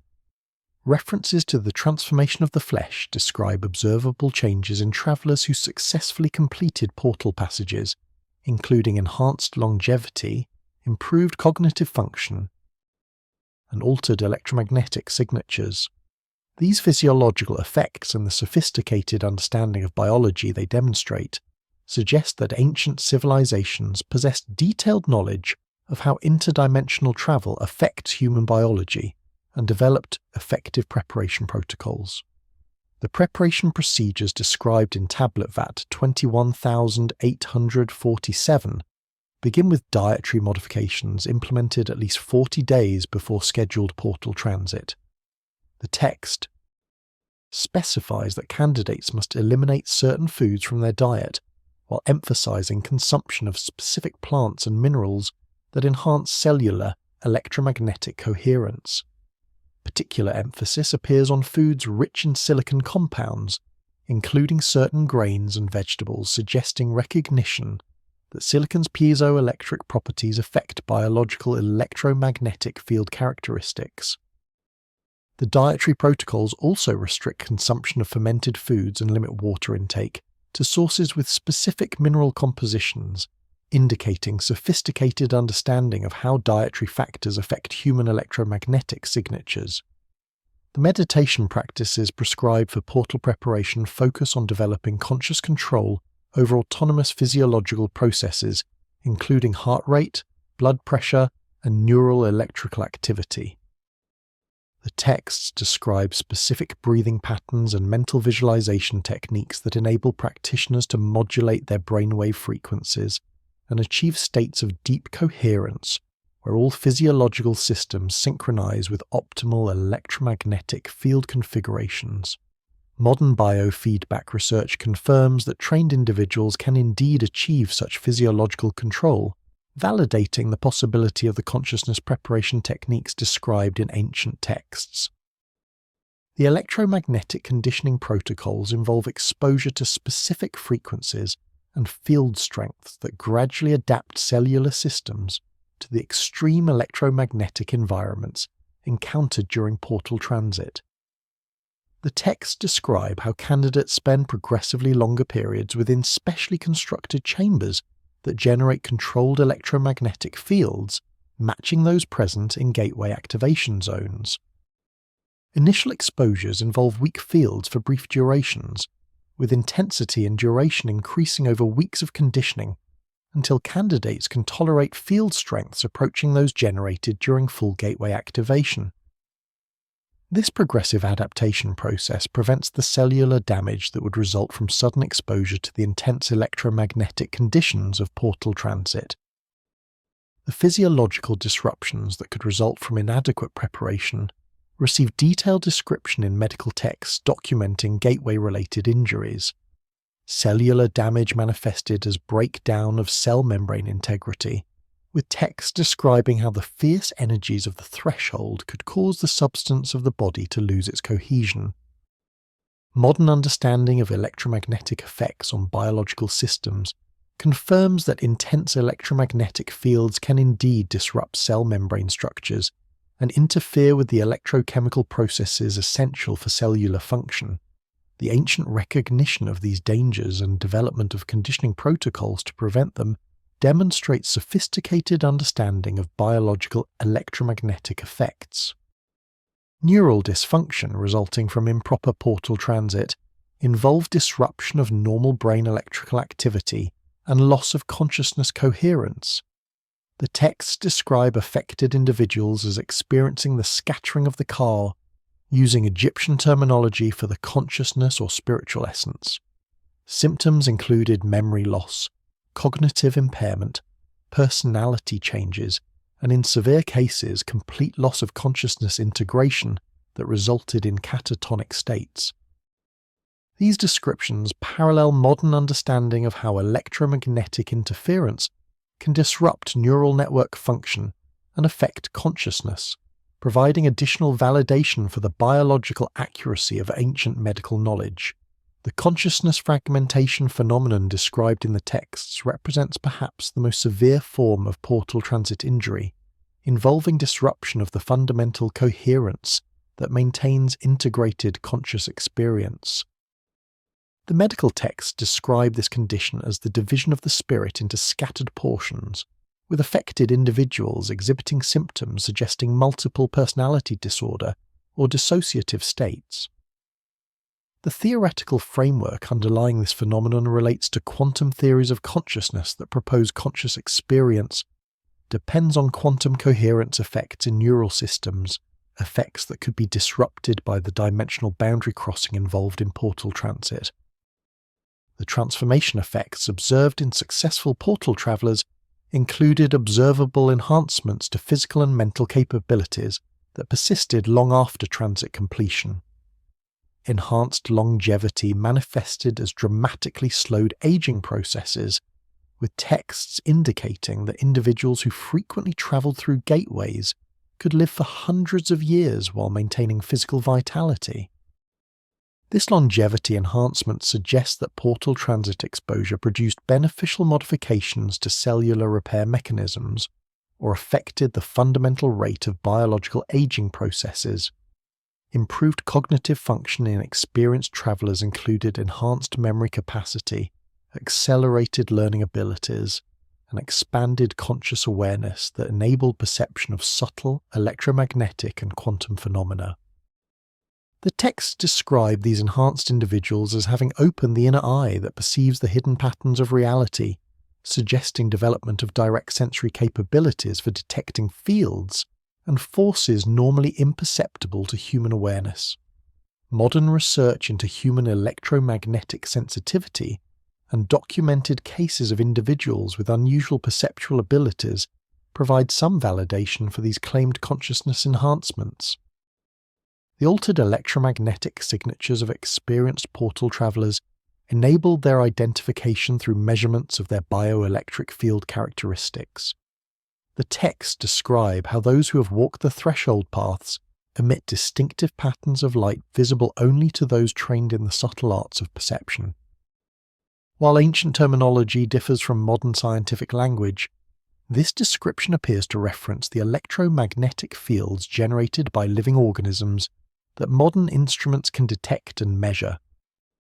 This systematic documentation of these biological effects and the development of preparation protocols to optimize them demonstrate that ancient civilizations possessed sophisticated knowledge of human electromagnetic biology and its modification through controlled exposure to extreme field conditions.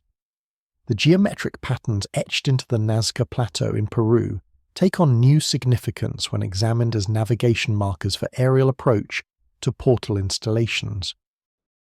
The massive ground drawings, visible only from significant altitude, incorporate geometric precision and mathematical relationships that match specifications found in Mesopotamian gateway texts, describing approach corridors and alignment requirements.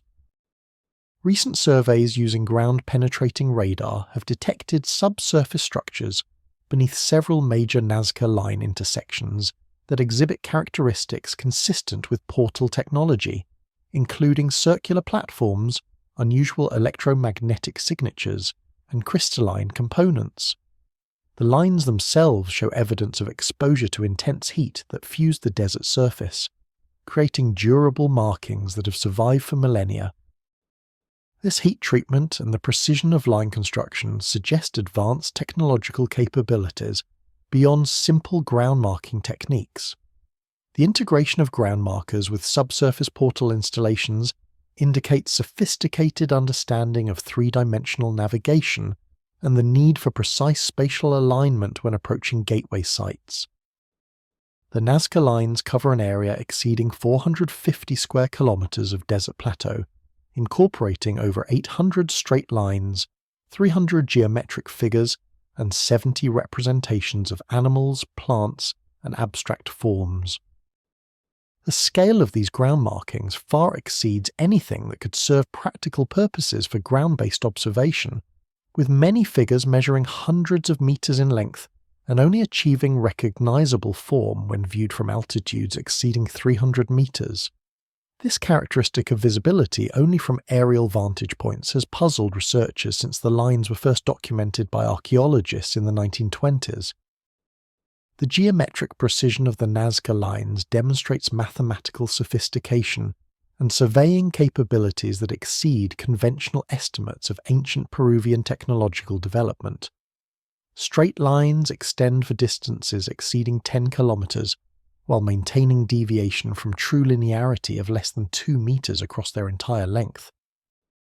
This accuracy requires sophisticated surveying techniques and measurement tools capable of maintaining precision over vast distances across irregular terrain.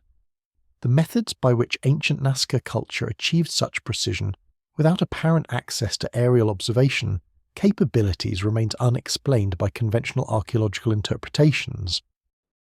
The mathematical relationships encoded in Nazca geometric figures match specifications found in Mesopotamian gateway approach corridor documentation.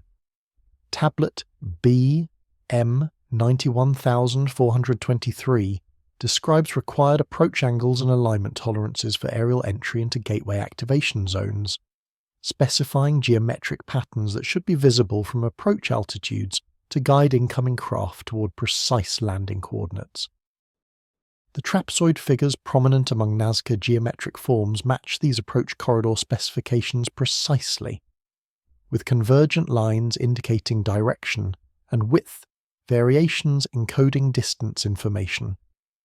Ground-penetrating radar surveys conducted by Italian archaeologist Nicola Massini between 2015 and 2019 revealed extensive subsurface structures beneath major Nazca Line intersections. The most significant discoveries occurred beneath the junction of several major line systems near the Pampa de Jumana, where radar detected a circular platform structure at depths of 12 meters below the surface. The platform measures 18 meters in diameter and exhibits construction characteristics matching gateway installations documented at Mesopotamian and Egyptian sites, including precisely fitted stone blocks and geometric arrangements encoding mathematical relationships. Excavation of accessible portions of the subsurface. Nazca installation uncovered crystalline components positioned at geometric points around the buried platform.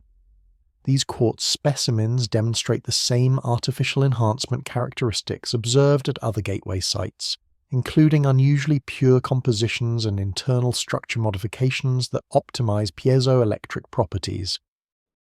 Chemical analysis revealed trace elements in the crystals matching those found in Mesopotamian gateway installations, suggesting common material sourcing or standardized preparation procedures across the global portal network. Electromagnetic field measurements at Nazca Line intersections reveal persistent anomalies, matching the signatures detected at verified gateway sites worldwide. Magnetometer surveys show field strength enhancements of 30 to 50% above background levels, with organized field patterns radiating outward from central platform locations. Frequency spectrum analysis reveals spectral peaks at frequencies matching those specified in acoustic activation texts, confirming the electromagnetic functionality of these subsurface installations. The lines themselves display physical characteristics that indicate exposure to intense heat during their creation. The desert surface along the lines shows evidence of thermal fusion, with soil particles melted and resolidified into glassy structures that bind the surface materials into durable formations resistant to wind erosion. Thermoluminescence dating of these fused materials by archaeologist Anthony Avini revealed exposure temperatures exceeding 1000 degrees Celsius, far beyond what could be achieved through conventional ground clearing methods available to ancient cultures. The heat treatment pattern suggests the lines were created through directed energy application rather than manual excavation. The fusion extends uniformly across line widths, while maintaining sharp boundaries at line edges, indicating precise energy focusing capabilities. This characteristic matches descriptions in gateway texts of energy beams used for various construction and marking purposes, suggesting that the same energy systems powering portal operations were utilized for creating navigation markers. The integration of surface navigation markers with subsurface portal installations demonstrates sophisticated understanding of three-dimensional approach requirements. Gateway operation texts emphasize the critical importance of precise spatial positioning during activation, with misalignment errors of even a few meters potentially resulting in gateway instability or destination targeting failures.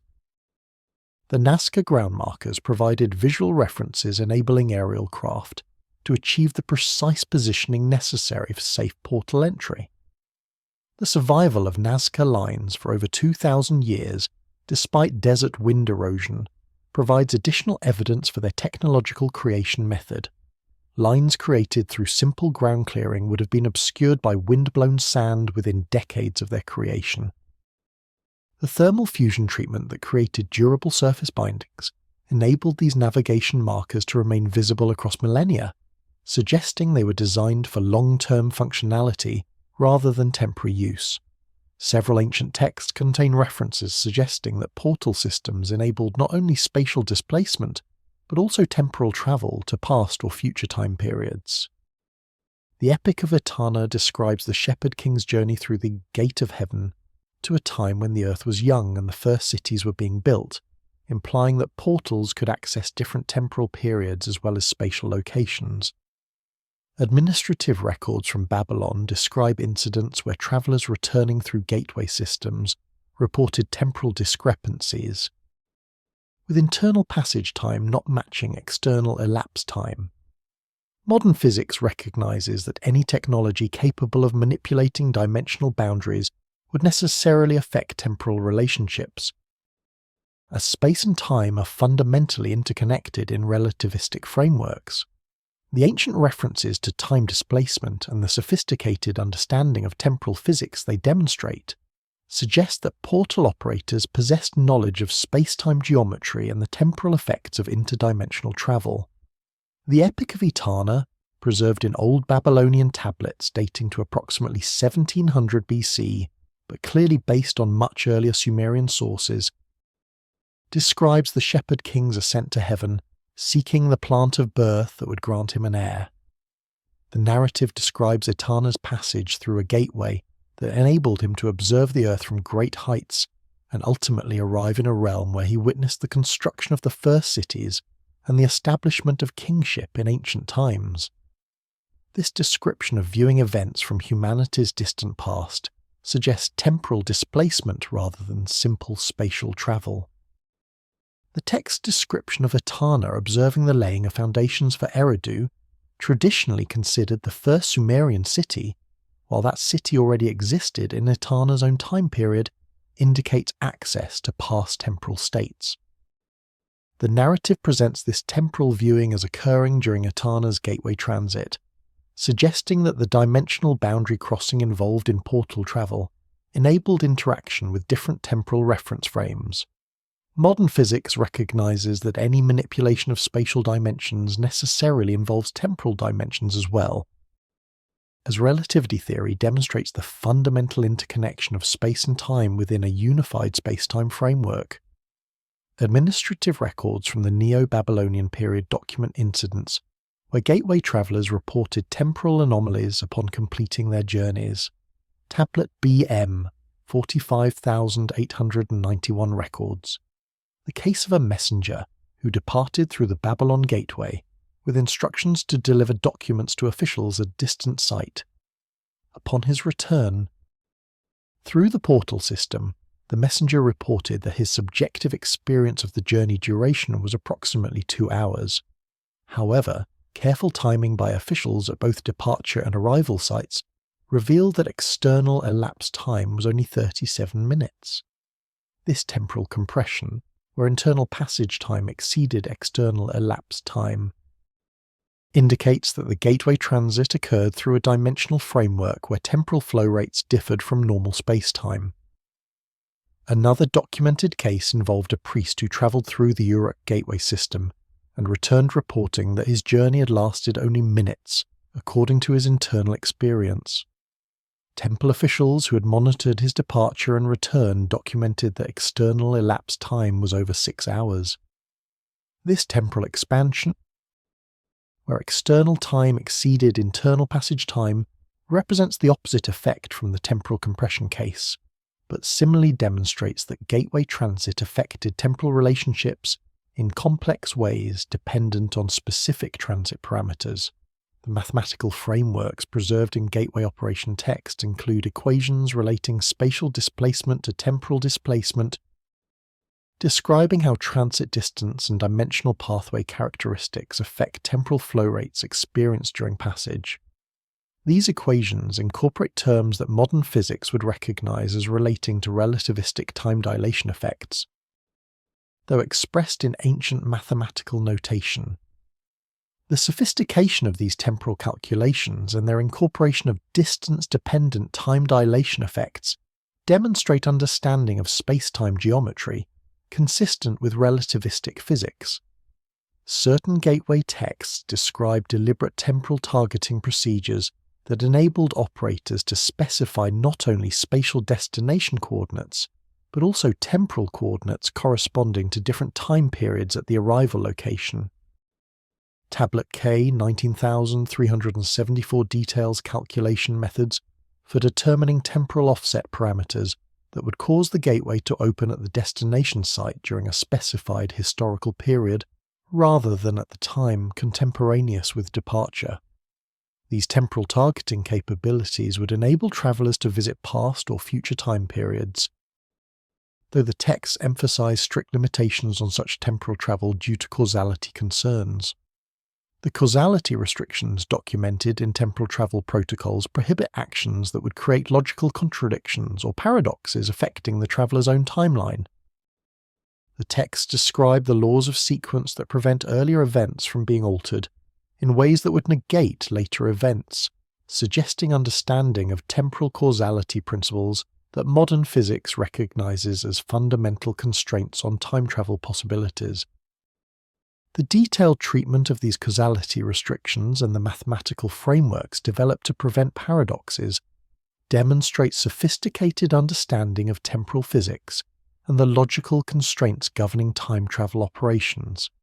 Several texts reference observations of future time periods made possible through gateway-enabled temporal viewing, though actual physical travel to future times appears to have been prohibited or prevented by the gateway systems themselves.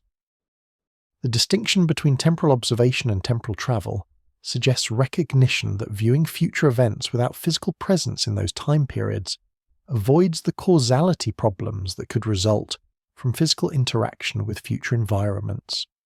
This sophisticated understanding of temporal physics principles and the careful protocols developed to prevent causality violations indicate that ancient civilizations possessed advanced theoretical frameworks for temporal mechanics. The massive energy requirements for opening dimensional portals would have demanded power generation capabilities far exceeding anything attributed to ancient civilizations by conventional archaeology. Cuneiform texts describe the heart of heaven, a power generation system that provided the enormous energy needed for gateway activation. Tablet K 12,567 provides technical specifications for this power system, describing principles that match modern understanding of nuclear fusion and zero-point energy extraction. Archaeological discoveries at several gateway sites have uncovered remnants of what appear to be fusion reactor components, including containment vessels constructed from materials capable of withstanding extreme temperatures and pressures, and deuterium extraction systems that would be necessary for hydrogen fusion processes. The sophistication of these power systems and the advanced physics they demonstrate indicate that ancient civilizations possessed energy generation technologies that approached or exceeded current human capabilities. The energy requirements for gateway activation can be estimated based on the electromagnetic field strengths documented at portal sites and the volumes of space these fields must encompass. Magnetic field strengths of 5 Gauss measured at gateway platforms, when extended across activation chamber volumes of several thousand cubic meters, represent stored electromagnetic energy levels exceeding 10 megajoules. The generation of such powerful fields within the time periods specified for activation sequences, typically measured in minutes, requires power delivery rates approaching several megawatts. These energy levels far exceed anything that could be supplied by conventional ancient power sources, such as human labor, animal power, or combustion of available fuels. The descriptions of the heart of heaven in Tablet K 12,567 include technical specifications that modern physics recognizes as relating to nuclear fusion power generation. The text describes a chamber where the light that dwells in water is released through the marriage of the small fires, terminology that accurately describes the fusion of hydrogen isotopes to produce energy. The reference to light dwelling in water specifically suggests deuterium, the heavy isotope of hydrogen that occurs naturally in water at concentrations of approximately 1 part in 6,500. The extraction and concentration of deuterium from water sources would be necessary for deuterium-based fusion reactions.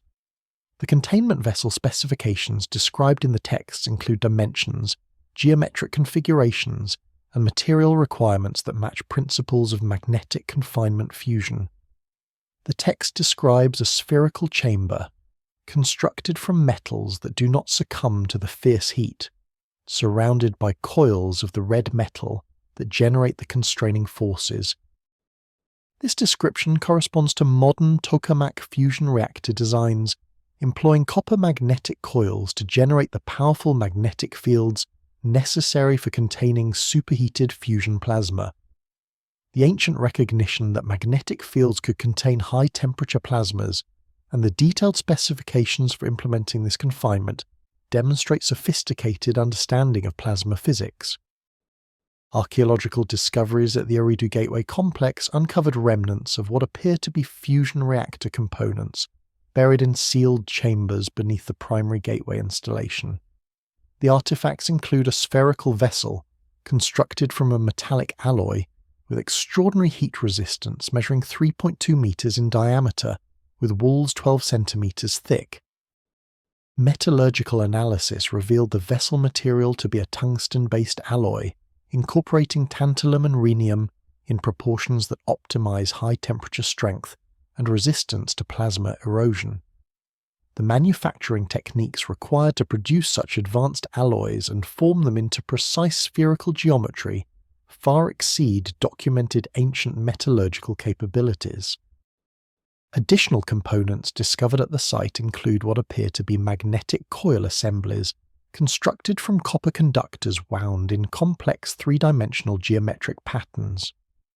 The coil configurations match those used in modern stellarator fusion designs, which employ non-axis symmetric magnetic field geometries to achieve improved plasma confinement.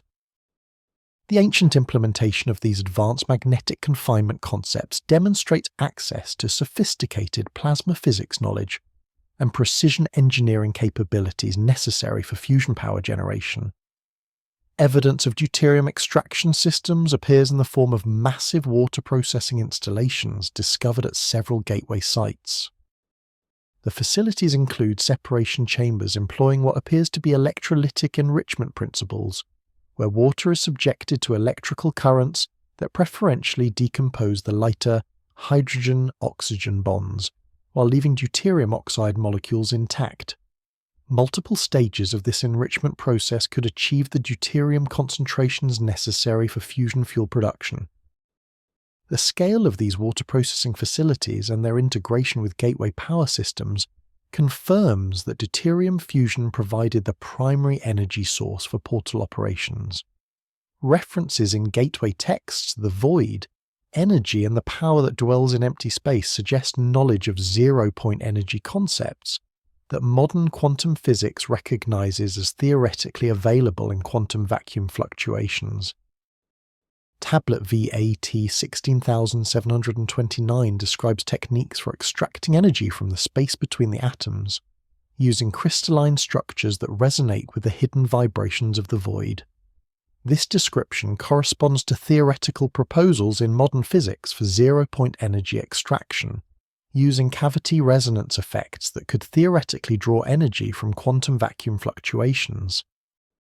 The practical implementation of zero-point energy extraction remains speculative in modern physics, with most researchers considering it theoretically possible, but technologically unachievable with current capabilities. The ancient claims of operational zero-point energy systems, if validated, would represent technological achievements exceeding current human physics and engineering capabilities by substantial margins. The detailed technical specifications preserved in gateway texts and the physical evidence of advanced power generation systems at archaeological sites suggest that these ancient capabilities may have been real rather than theoretical. The ancient city of Mohenjo-Daro in the Indus Valley shows evidence of a catastrophic event involving extreme heat and radiation that destroyed the city around 1900 BC.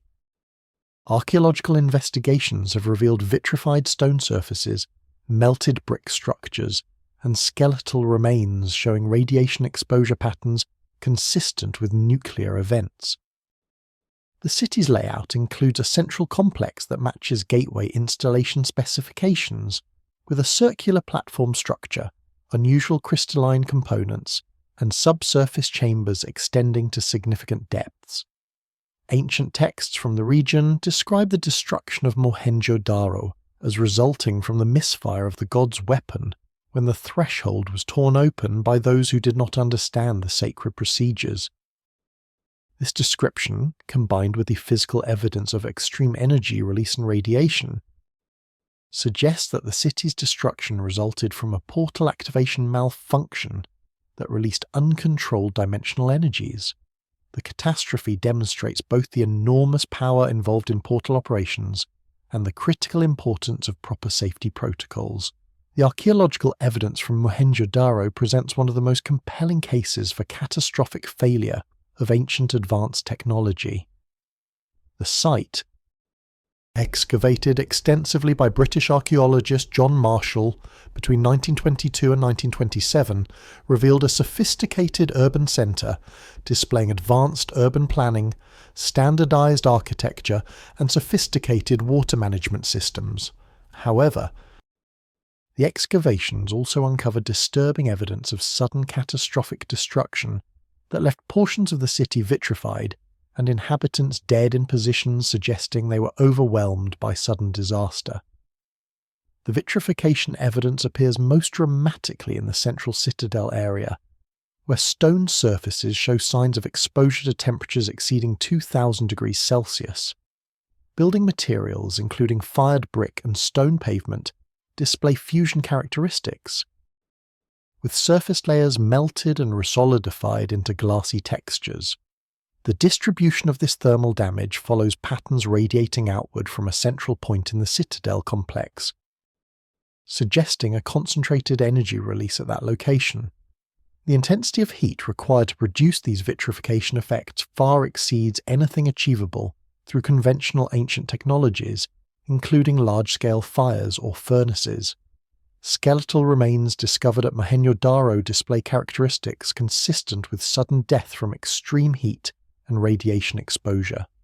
44 skeletons found in various locations throughout the city show no evidence of trauma from weapons or signs of disease, but were discovered in positions suggesting they were engaged in normal activities when death occurred instantaneously. Several skeletons show expansion and blackening characteristics consistent with rapid heating, while others display bone structure changes indicating exposure to intense radiation. Analysis of the skeletal remains by Indian archaeologist S.R. Rao in 1967 revealed elevated radioactivity levels substantially above background radiation, suggesting exposure to radioactive materials or high-energy radiation during the destruction event. The central complex at Mohenjo-Daro includes architectural features matching gateway installation layouts documented at other ancient portal sites.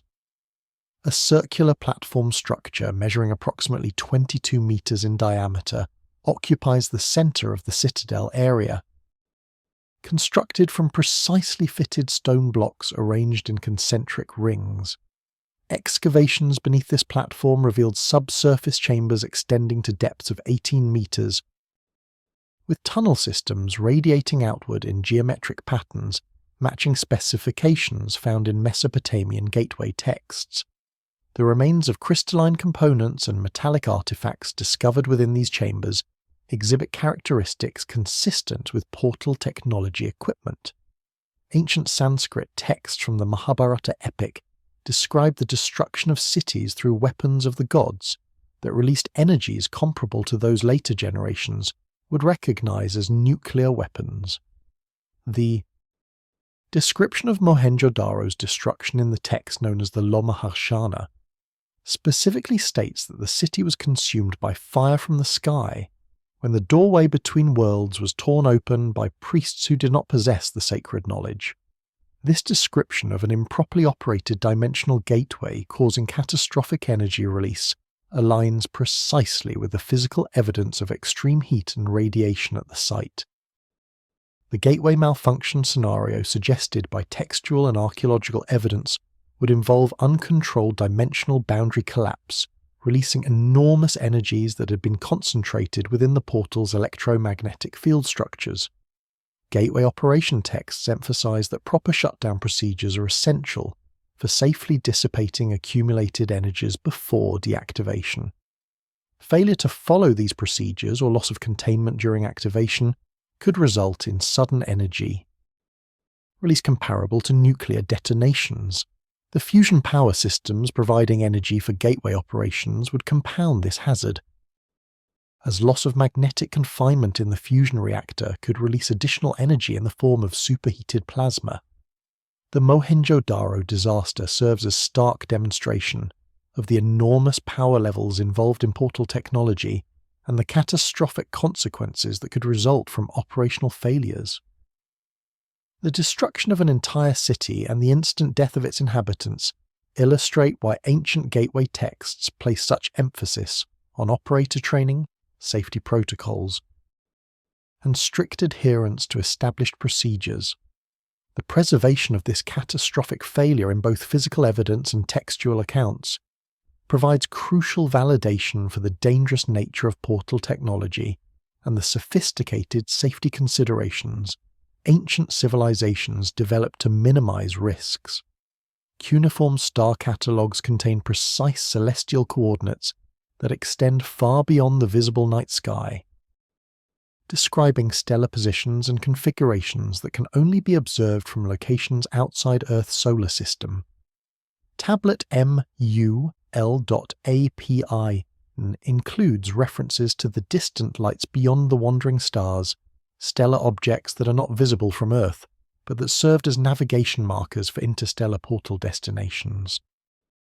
The mathematical precision of these stellar coordinates and the advanced astronomical knowledge they demonstrate indicate that Sumerian astronomers had access to observational data gathered from multiple locations throughout the solar system and potentially beyond. Recent analysis using modern star catalogues and galactic coordinates reveals that the ancient celestial maps include accurate positions for stars and stellar clusters that match observations that could only be made from interstellar viewpoints, suggesting that portal technology enabled not just terrestrial travel, but also interstellar journeys to distant star systems. The MUL.APIN tablet series, compiled around 700 BC but clearly based on much earlier observational records, contains the most comprehensive surviving ancient Mesopotamian star catalogue. The texts list over 66 stars and constellations with detailed information about their positions, movements, and relationships to other celestial objects. While many of these stellar references correspond to objects visible from Earth, several entries describe celestial features that cannot be observed from terrestrial vantage points without modern telescopic equipment. The references to distant lights beyond the wandering stars specifically identify stellar objects located beyond the orbit of Saturn, the most distant planet visible to naked eye observation from Earth. The texts describe these objects using terminology that distinguishes them from ordinary stars, suggesting recognition that they represented fundamentally different classes of celestial bodies. Modern astronomical analysis of the coordinates provided for these distant lights reveals they correspond to stellar clusters, nebulae, and individual stars that lie at distances ranging from hundreds to thousands of light-years from Earth, far beyond the range of naked eye visibility. The precision of stellar coordinates documented in MUL.APIN demonstrates astronomical measurement capabilities that far exceed those achievable through naked eye observations from Earth's surface. The tablet provides celestial longitude and latitude coordinates for numerous stars with precision approaching 1/10 of 1 degree. Accuracy that requires telescopic observation and sophisticated angular measurement instruments. The consistency of these coordinates when checked against modern star catalogues confirms their accuracy and raises profound questions about the observational methods and technologies available to ancient Mesopotamian astronomers. Particularly significant are stellar position entries that show corrections for stellar parallax, the apparent shift in star positions that results from viewing them from different locations in space. Stars at distances of hundreds of light-years display measurable parallax shifts when observed from locations separated by astronomical units, such as opposite sides of Earth's orbit around the Sun. Several entries in MUL.APIN include corrections that account for parallax effects, measured from baselines far exceeding Earth's orbital diameter, suggesting observations were conducted from multiple locations throughout the solar system, or even from interstellar viewpoints. Recent computer analysis of the MUL.APIN star catalogue by astronomer Wayne Horowitz at Hebrew University revealed that certain coordinate entries match stellar positions as they would appear when observed from locations in the outer solar system near the orbit of Neptune. The precision of these positional matches, accurate to within measurement uncertainties of modern astronomical data, indicates that ancient observers either conducted actual observations from those locations or possessed theoretical calculation methods that could accurately predict how stellar positions would appear from arbitrary solar system locations. Even more remarkable are coordinate entries that match stellar positions as observed from interstellar viewpoints located several light-years from Earth. Analysis of coordinates provided for several stellar clusters, including the Pleiades and Hyades, reveals They match observational data that could only be obtained from vantage points displaced from Earth by distances of 5 to 10 light-years. The mathematical calculations required to predict how stellar configurations would appear from such distant viewpoints would demand understanding of three-dimensional galactic geometry and the true spatial distances to numerous stars. Knowledge that modern astronomy only acquired through centuries of telescopic observation and theoretical development. The text described navigation routes through interstellar space, using these distant stellar markers as waypoints. Tablet K21347 provides what appears to be a navigation manual for interstellar gateway travel, listing sequences of stellar references that define pathways through three-dimensional space connecting Earth with distant stellar destinations. The routes describe transitions through multiple gateway connections, with intermediate stops at locations identified by their stellar coordinates, rather than planetary or terrestrial references. This documentation of multi-jump interstellar travel routes demonstrates that the ancient gateway network extended far beyond Earth to encompass installations throughout nearby stellar systems. The destination coordinates documented in these interstellar navigation texts include references to several specific stellar systems within 50 light-years of Earth that modern astronomy recognizes as potentially habitable star systems. References to the garden world of bright Sirius describe a planetary destination in the Sirius star system, located 8.6 light-years from Earth. The detailed environmental descriptions provided suggest direct observational knowledge of conditions in that system, information that could only be obtained through actual interstellar travel or extremely advanced remote sensing capabilities. Modern astronomical research has identified that Sirius is indeed a binary star system that could potentially host planetary bodies, validating the astronomical accuracy of ancient references. The technical specifications for interstellar gateway operations include requirements for power levels exceeding those needed for terrestrial portal travel by factors of thousands. The energy requirements for opening dimensional shortcuts across interstellar distances would demand fusion power generation capabilities at scales approaching stellar energy outputs.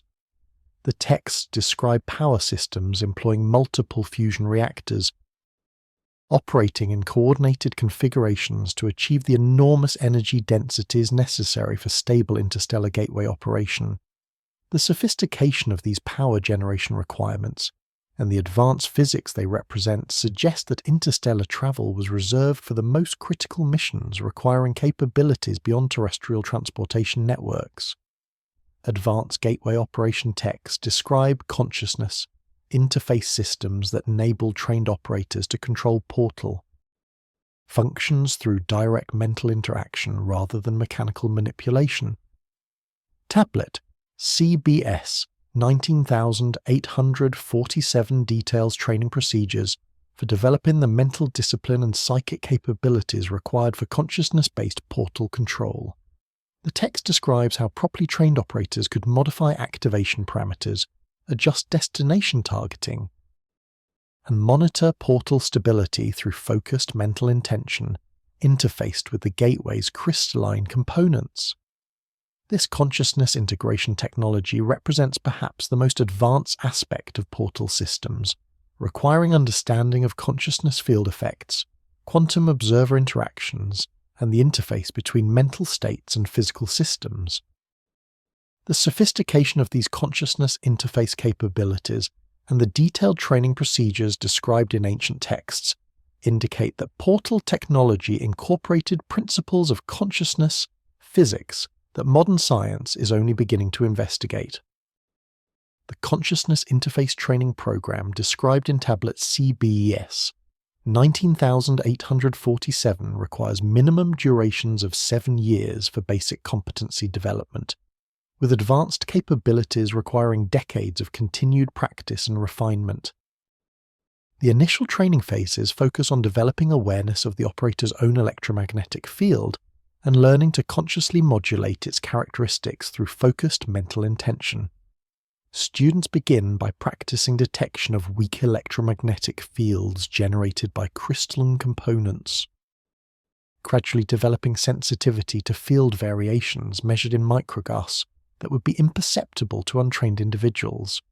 The training methodology incorporates meditation practices that enable practitioners to achieve states of deep neural coherence where brainwave patterns synchronize into highly organized configurations. Electroencephalographic measurements of modern meditation practitioners achieving similar states reveal brainwave patterns dominated by theta frequencies in the range of 4 to 8 Hz, with extraordinary phase coherence across different brain regions. The ancient texts describe these coherent brain states as the unification of the inner fires, terminology that accurately captures the synchronized neural electrical activity that characterizes deep meditative states. Advanced training phases involve direct interaction with gateway crystalline components, with students learning to influence crystal electromagnetic properties through focused mental intention. The texts describe exercises where students attempt to modify the resonance frequencies of quartz crystals through mental focus alone, with success measured by detecting shifts in the tones emitted by vibrating crystals. Modern research into consciousness effects on physical systems has documented small but statistically significant influences of focused mental intention on crystal oscillation frequencies, providing some validation for the claimed consciousness-crystal interaction capabilities. The interface mechanism between consciousness and crystalline components appears to operate through electromagnetic field interactions between the operator's bioelectric field and the piezoelectric fields generated by the crystals. Human brain activity generates measurable electromagnetic fields that extend several centimeters beyond the skull, with field characteristics that vary according to mental state and focused attention. The gateway texts describe how properly trained operators could shape and direct their bioelectric fields to interact with crystalline components positioned at specific locations around the platform, effectively using their consciousness-generated electromagnetic fields as control signals. The modification of activation parameters through consciousness interface involved mental manipulation of crystalline component orientations and resonance characteristics. Advanced operators could adjust the quantum states of entangled crystal pairs through focused intention, enabling real-time modification of destination targeting without requiring physical manipulation of the crystals. This consciousness-based control capability provided operational flexibility and response speed that mechanical control systems could not achieve, enabling operators to make rapid adjustments during activation sequences when conditions changed or unexpected circumstances arose. The monitoring of portal stability through consciousness interface enabled operators to directly perceive the coherence and integrity of dimensional boundaries during gateway operation. The texts describe how trained operators could sense instabilities in the threshold through disturbances in the electromagnetic field patterns they perceive through their enhanced consciousness capabilities. This direct perception of portal conditions provided early warning of potential failures, enabling operators to implement emergency shutdown procedures before catastrophic collapses occurred. The theoretical frameworks underlying consciousness interface technology incorporate concepts that modern physics is only beginning to explore through quantum theories of consciousness. The ancient texts describe consciousness as a field phenomenon that interacts with quantum systems through observer effects, terminology that parallels modern interpretations of quantum measurement theory, where conscious observation affects quantum system states. The sophisticated treatment of consciousness quantum interactions in ancient texts demonstrates understanding of principles that remain at the frontiers of contemporary physics research.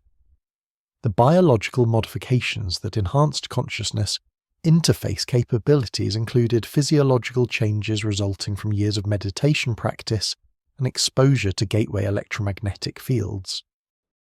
Long-term practitioners developed measurably altered brain structures, including increased neural density in regions associated with attention and sensory processing.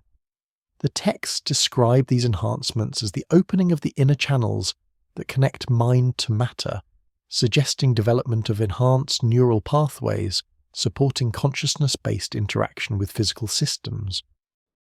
The ethical constraints governing consciousness interface capabilities receive extensive treatment in training texts, emphasizing the enormous responsibility carried by individuals possessing abilities to directly influence physical systems through mental intention. The texts warn against misuse of these capabilities for personal gain or harmful purposes, describing how consciousness interface abilities could be permanently lost if employed in ways that violated ethical principles. This emphasis on ethical training alongside technical capability development demonstrates recognition that consciousness-based technologies require moral maturity commensurate with their power. Archaeological evidence suggests that many gateway installations were constructed in extensive underground complexes connected by tunnel networks that extend for vast distances beneath the Earth's surface. Ground-penetrating radar surveys at multiple sites have detected tunnel systems linking gateway installations to other underground facilities, sometimes across distances of hundreds of kilometers. These tunnel networks show evidence of advanced excavation techniques and incorporate materials and construction methods that exceed conventional ancient capabilities. Sumerian texts describe the ways beneath as pathways connecting different gateway sites through underground routes that could be traversed without surface exposure. The existence of these underground networks and their integration with portal installations suggests that ancient civilizations developed comprehensive subterranean infrastructure to support interdimensional travel operations and protect gateway systems from surface disruptions.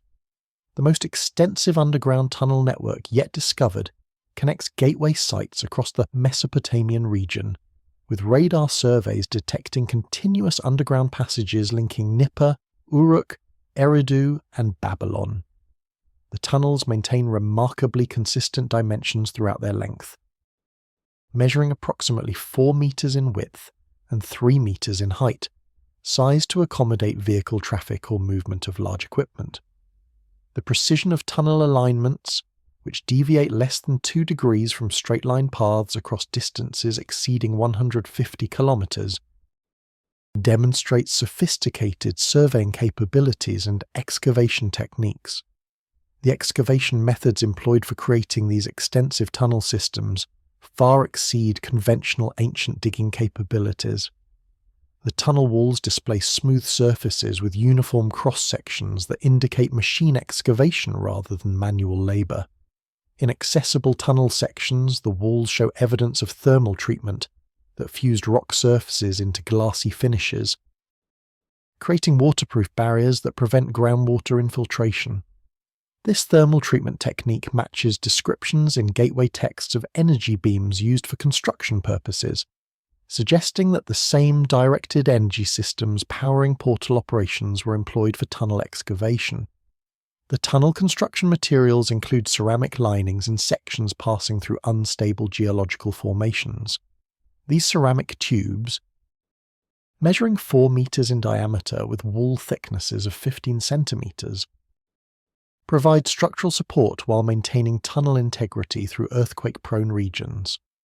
The manufacturing processes required to produce ceramic sections of such large dimensions, and the installation techniques needed to assemble them, underground demonstrate advanced civil engineering capabilities. Chemical analysis of the ceramic materials reveals compositions optimized for strength and resistance to groundwater corrosion, indicating sophisticated material science knowledge. The tunnel networks include regularly spaced ventilation shafts that maintain air circulation throughout the underground systems. These shafts extend from tunnel depths to surface openings disguised as natural features or incorporated into surface structures. The ventilation system design ensures adequate air exchange without creating obvious surface evidence of the underground installations, demonstrating attention to both functional requirements and security considerations. Airflow measurements in accessible tunnel sections reveal that the ventilation systems continue to function after millennia, testament to the durability of ancient engineering. Underground facilities discovered along tunnel routes include storage chambers, equipment rooms, and what appear to be rest stations for travellers using the tunnel networks. These facilities contain evidence of sustained occupation, with archaeological deposits indicating periodic use over centuries. The presence of water systems, waste management installations, and life support infrastructure suggests the tunnels enabled extended underground travel without requiring surface access. This capability would have been essential for protecting gateway operations from surface threats, including warfare, environmental catastrophes, and unauthorized observation. The integration of tunnel networks with gateway installations enabled secure transport of equipment, personnel, and materials between different portal sites without surface exposure. Administrative text describe supply chains that moved exotic materials from distant locations to gateway complexes through underground routes, protecting valuable and potentially dangerous components from theft or military interdiction. The logistics of operating these underground supply networks and the security measures employed to control access demonstrate sophisticated organizational capabilities. Several tunnel routes extend beneath bodies of water including the Persian Gulf and Mediterranean Sea, with tunnels constructed at depths sufficient to pass beneath seafloor sediments. These submarine tunnel sections required even more advanced construction techniques than terrestrial routes, including methods for preventing catastrophic flooding if tunnel integrity was compromised. The successful construction of these underwater passages demonstrates mastery of underwater engineering principles and confidence in construction methods that could withstand enormous hydrostatic pressures. The tunnel networks show evidence of damage and partial collapse in certain sections, suggesting they experienced catastrophic events during their operational history. In some locations, tunnel passages are completely blocked by collapsed debris, while other sections show evidence of intense heat exposure that melted rock and ceramic linings. These damaged sections may result from warfare, seismic events, or gateway malfunctions that release destructive energies into the tunnel systems. The existence of bypass routes around damaged sections indicates that ancient engineers implemented redundancy in their tunnel network designs to maintain connectivity even after localized failures. Declassified government documents from the mid-20th century reveal official interest in investigating and potentially reactivating ancient gateway sites. Project Looking Glass, referenced in leaked documents from military research programs, describes attempts to understand and replicate ancient portal technology using modern physics and engineering capabilities. Reports indicate that experimental activation attempts at several gateway sites produced measurable dimensional effects, including temporal distortions, electromagnetic anomalies, and even brief successful portal openings.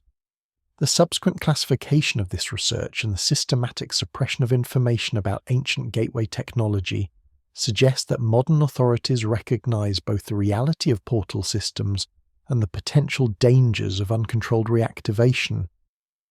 The existence of ongoing secret research programs and the government resources devoted to studying ancient sites indicate that portal technology is taken seriously at the highest levels of military and intelligence organizations. The Project Looking Glass program, established in 1954 according to leaked documents released by whistleblowers in the early 21st century, involved collaboration between the United States Department of Defense, the Central Intelligence Agency, and several classified research organizations. The program's stated objectives included investigation of ancient sites exhibiting unusual properties, reverse engineering of recovered ancient technologies, and development of advanced transportation systems based on dimensional manipulation principles. The substantial resources allocated to this program, including annual budgets reportedly exceeding $100 million at program peak, demonstrate the seriousness with which government authorities approached ancient portal technology. Initial research phases focused on detailed archaeological investigation of gateway sites in Iraq, Egypt, Peru, and other locations. Military engineering teams conducted extensive ground-penetrating radar surveys, electromagnetic field mapping, and sample collection from gateway installations. The recovered artifacts included crystalline components, metallic control mechanisms, and fragments of what appeared to be power generation equipment. These materials were transported to classified research facilities for detailed analysis using the most advanced scientific instrumentation available during the 1950s and 60s. The experimental activation attempts described in leaked project reports began in 1961 at a gateway installation discovered beneath the Giza Plateau. Research teams reconstructed portions of the portal system based on analysis of ancient texts and reverse engineering of recovered components. The initial activation attempt on March 15, 1961, employed electromagnetic field generators powered by conventional electrical systems to replicate the field configurations documented in ancient texts. Although the experiment failed to produce a full gateway opening, instrumentation detected unusual space-time distortions in the activation chamber, with atomic clocks positioned near the platform showing time dilation effects of approximately 3 milliseconds over the 20-minute experiment duration.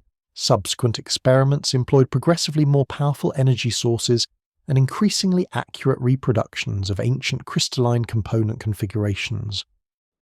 The most significant success occurred on August 23, 1964, when a fully reconstructed gateway system achieved what reports describe as a brief portal opening lasting approximately 8 seconds. Witnesses reported seeing through the portal into what appeared to be a different location, though the instability of the opening prevented any attempt at physical transit. High-speed cameras documented visual distortions and light refraction effects, consistent with severe space-time curvature within the portal aperture. The electromagnetic anomalies detected during activation attempts included magnetic field strengths exceeding 10,000 Gauss in localized regions near the platform, far beyond the capabilities of the conventional electromagnets employed in the experiments. This field amplification effect suggested that the gateway systems incorporated mechanisms for concentrating and enhancing externally applied electromagnetic energy, possibly through resonance effects in the crystalline components. The unexpected power of these field enhancement effects raised concerns about the safety of continued experiments using progressively stronger energy sources. Several accidents during the experimental program resulted in equipment damage, facility destruction, and in at least one documented case, personnel casualties. The incident on November 7, 1966, involved an uncontrolled energy release during an activation attempt that destroyed the experimental chamber and caused severe radiation exposure to 3 research personnel. The nature of the radiation involved non-standard forms not matching known nuclear radiation signatures, suggesting exotic energy release mechanisms associated with dimensional boundary manipulation. Following this incident, the experimental program was suspended pending comprehensive safety review. The classification level applied to Project Looking Glass research was upgraded to the highest secrecy categories following the 1966 incident. All documentation related to the program was reclassified, research facilities were closed or repurposed, and personnel were transferred to other projects with strict non-disclosure requirements. The systematic suppression of information about the program extended to academic archaeology, with government influence used to discourage investigation of gateway sites and dismiss alternative interpretations of ancient technologies. Despite official program termination, leaked documents suggest that gateway research continued through different organizational structures, employing even higher classification levels. References in whistleblower testimonies to ongoing programs investigating temporal displacement technologies and dimensional transit capabilities indicate that interest in portal technology remained active within classified military research communities. The persistence of these programs decades after initial discoveries demonstrates sustained recognition of portal technology's potential strategic importance. Gateway installations did not operate in isolation, but were integrated with other ancient technologies including pyramids, obelisks, and crystalline energy grid systems that spanned entire continents. Archaeological evidence reveals that major pyramid complexes in Egypt, Mexico, and China are positioned at precise geometric intervals that correspond to global energy grid patterns described in ancient texts. These pyramid structures functioned as power generation and amplification systems that provided the enormous energy requirements for gateway operations while also serving as navigation markers and communication nodes. Obelisks positioned at strategic locations throughout ancient civilizations served as antenna systems that channeled and directed electromagnetic energies necessary for portal activation. The sophisticated integration of these different technological systems and the global coordination they required demonstrate that ancient civilizations possessed comprehensive knowledge of planetary energy dynamics and developed sophisticated infrastructure to support interdimensional travel operations. The global positioning of major pyramid complexes follows geometric patterns that encode sophisticated mathematical relationships and align with planetary energy phenomena. The Great Pyramid at Giza, the Pyramid of the Sun at Teotihuacan, and the White Pyramid near Xi'an in China form a geometric triangle when connected on a globe, with internal angles corresponding to key astronomical constants. The distances between these sites, measured in multiples of 1,080 nautical miles, encode the ratio between Earth's equatorial and polar circumferences, demonstrating that pyramid placement incorporated precise geodetic knowledge. The energy generation capabilities of pyramid structures result from their geometric forms, material compositions, and alignments with the electromagnetic field patterns. The pyramid shape acts as a geometric resonator that focuses electromagnetic energy at specific internal and external locations. Modern electromagnetic measurements within pyramid structures have detected field strength enhancements of 20 to 30% above external levels, with strongest effects occurring in chambers positioned at specific geometric ratios of the overall pyramid height. These field-focusing effects validate ancient claims that pyramid geometry could concentrate and amplify subtle energies. The material composition of pyramid construction blocks was selected to optimize piezoelectric and electromagnetic properties. The limestone used in Egyptian pyramids contains significant quartz content that generates electrical charge when subjected to mechanical stress from Earth's natural seismic activity. The granite employed in internal chambers possesses even stronger piezoelectric characteristics, with crystalline structures that respond to electromagnetic fields by generating corresponding mechanical vibrations. This selection of materials with specific electromagnetic properties demonstrates intentional design to enhance pyramid energy generation capabilities. The integration of pyramid energy systems with gateway installations occurred through underground connections linking pyramid bases to nearby portal complexes. At Giza, ground-penetrating radar surveys have detected tunnel systems connecting the Great Pyramid's subterranean chamber to the gateway installation beneath the Sphinx. These connecting passages include conduits that appear designed for directing electromagnetic energy flows from pyramid generators to power gateway operations. The positioning of the pyramids relative to gateway sites follows geometric principles that optimize energy transmission efficiency while minimizing losses during electromagnetic energy transfer. Obelisk installations positioned throughout ancient civilizations served as antenna elements within the global energy distribution network. These tall stone monuments, typically constructed from single pieces of granite weighing hundreds of tons, functioned as vertical conducting elements that coupled Earth's electromagnetic field with atmospheric electrical potentials. The pointed pyramidal tops of obelisks concentrate electromagnetic fields at their apex points, creating regions of enhanced field strength that could be used for wireless energy transmission or reception. The material composition and geometric proportions of obelisks were optimized for electromagnetic resonance at specific frequencies. The granites employed typically contain high percentages of quartz and feldspar minerals that enhance piezoelectric response characteristics. The height-to-width ratios of obelisks, typically ranging from 8:1 through 12:1, create resonance frequencies in ranges from tens to hundreds of hertz, matching the frequencies specified in gateway activation texts. This geometric optimization for electromagnetic resonance demonstrates sophisticated understanding of antenna design principles. The positioning of obelisks relative to pyramid and gateway installations follows geometric patterns that create distributed antenna arrays capable of focusing electromagnetic energy towards specific locations. At the Karnak temple complex in Egypt, multiple obelisks were positioned at precise intervals that created phased array configurations capable of directing energy beams. The spacing between obelisks corresponds to wavelengths associated with their resonance frequencies, enabling coherent combination of energy from multiple antenna elements. This sophisticated application of phased array principles demonstrates advanced understanding of electromagnetic wave propagation and interference effects.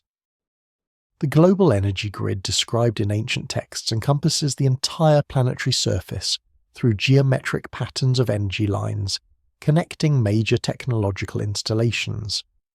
These energy lines, termed dragon lines in Chinese traditions and ley lines in European sources, follow great circle routes connecting sites of ancient significance. Electromagnetic measurements along documented energy line routes reveal detectable field enhancements and unusual magnetic anomalies that distinguish these corridors from surrounding regions, providing physical validation for ancient energy grid concepts. The integration of pyramids, obelisks, gateways, and energy grid systems created a comprehensive planetary infrastructure supporting advanced technological operations. The coordination required to design, construct, and operate this global network demanded organizational capabilities and knowledge preservation systems spanning centuries. The sophistication of this integration and the advanced physics principles it incorporated demonstrate that ancient civilizations possessed comprehensive understanding of planetary energy dynamics and developed technological systems that utilize these energies for purposes including transportation, communication, and power generation. The preservation of portal technology knowledge through mystery schools and secret societies has ensured that information about gateway systems remains available despite millennia of civilizational changes and deliberate suppression. Modern esoteric organizations maintain detailed technical documentation, operational procedures, and theoretical frameworks describing portal physics that derive from ancient sources. The convergence of multiple global crises, including environmental collapse, resource depletion, and geopolitical instability, has renewed interest in ancient technologies that could provide solutions to contemporary challenges. Portal systems offer potential for instantaneous transportation, access to alternative dimensional resources, and even temporal travel that could enable intervention in past events. The ethical implications of reactivating ancient gateway technology and the potential risks of interdimensional travel require careful consideration, but the knowledge preserved in ancient texts may prove essential for humanity's survival and continued development. The transmission of gateway technology knowledge through secret societies began during the decline of ancient Mesopotamian civilization. As priesthoods recognized the need to preserve critical information through periods of political instability and cultural disruption.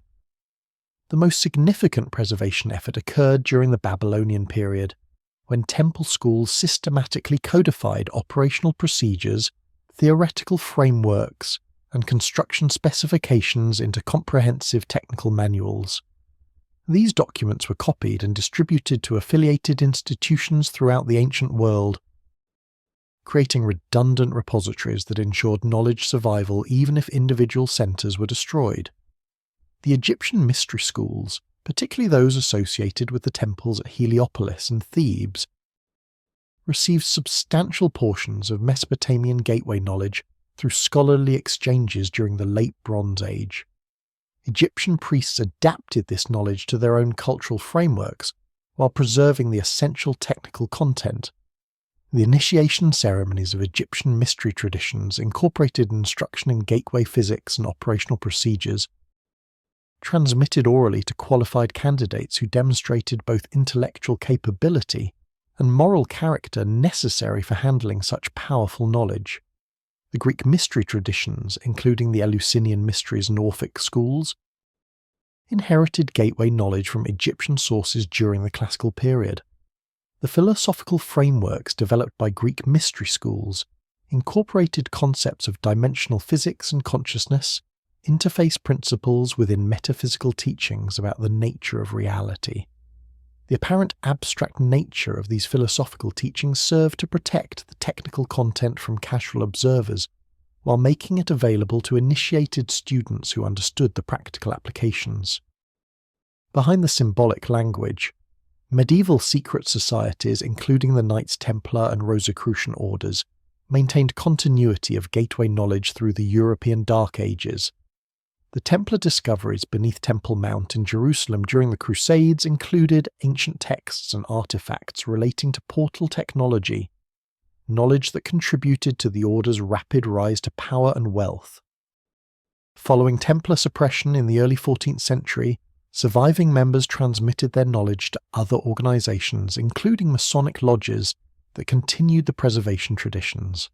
The modern preservation of gateway knowledge occurs through multiple channels, including traditional secret societies, academic study of ancient texts, and classified government research programs. Contemporary esoteric organizations maintain libraries of ancient documents, some in original languages and others in translation, that preserve detailed technical specifications for gateway construction and operation. These organizations conduct ongoing research to decode and understand the ancient knowledge, employing modern physics concepts to interpret technical content that ancient scribes expressed in metaphorical language. The renewed interest in ancient portal technology results from recognition that humanity faces existential challenges that may require revolutionary technological solutions. Climate change threatens to render large portions of Earth uninhabitable within decades, while resource depletion undermines the foundations of industrial civilization. The geopolitical instabilities resulting from these environmental and economic pressures raise prospects of catastrophic warfare employing nuclear, biological, or other weapons of mass destruction. Portal technology offers potential solutions to these challenges through capabilities that transcend current technological limitations. The instantaneous transportation capabilities of gateway systems could revolutionize global logistics, eliminating the enormous energy costs and environmental impacts of conventional transportation. The ability to move people and goods instantly between distant locations would transform economic structures, enable rapid response to humanitarian crises, and reduce conflicts over strategic transportation routes. The elimination of fossil fuel consumption for transportation would substantially reduce greenhouse gas emissions and slow climate change progression. The access to alternative dimensional resources that portal technology could provide represents perhaps the most significant potential benefit for addressing resource depletion challenges. Ancient texts reference numerous accessible dimensional realms, some of which possess environmental conditions and material resources differing substantially from Earth. The ability to access these alternative dimensions could provide new sources of energy, raw materials, and even habitable living space that would relieve pressures on Earth's depleted ecosystems and finite resource base. The temporal displacement capabilities documented in ancient texts present even more profound possibilities, including intervention in past events to prevent catastrophes or redirect historical developments toward more favorable outcomes.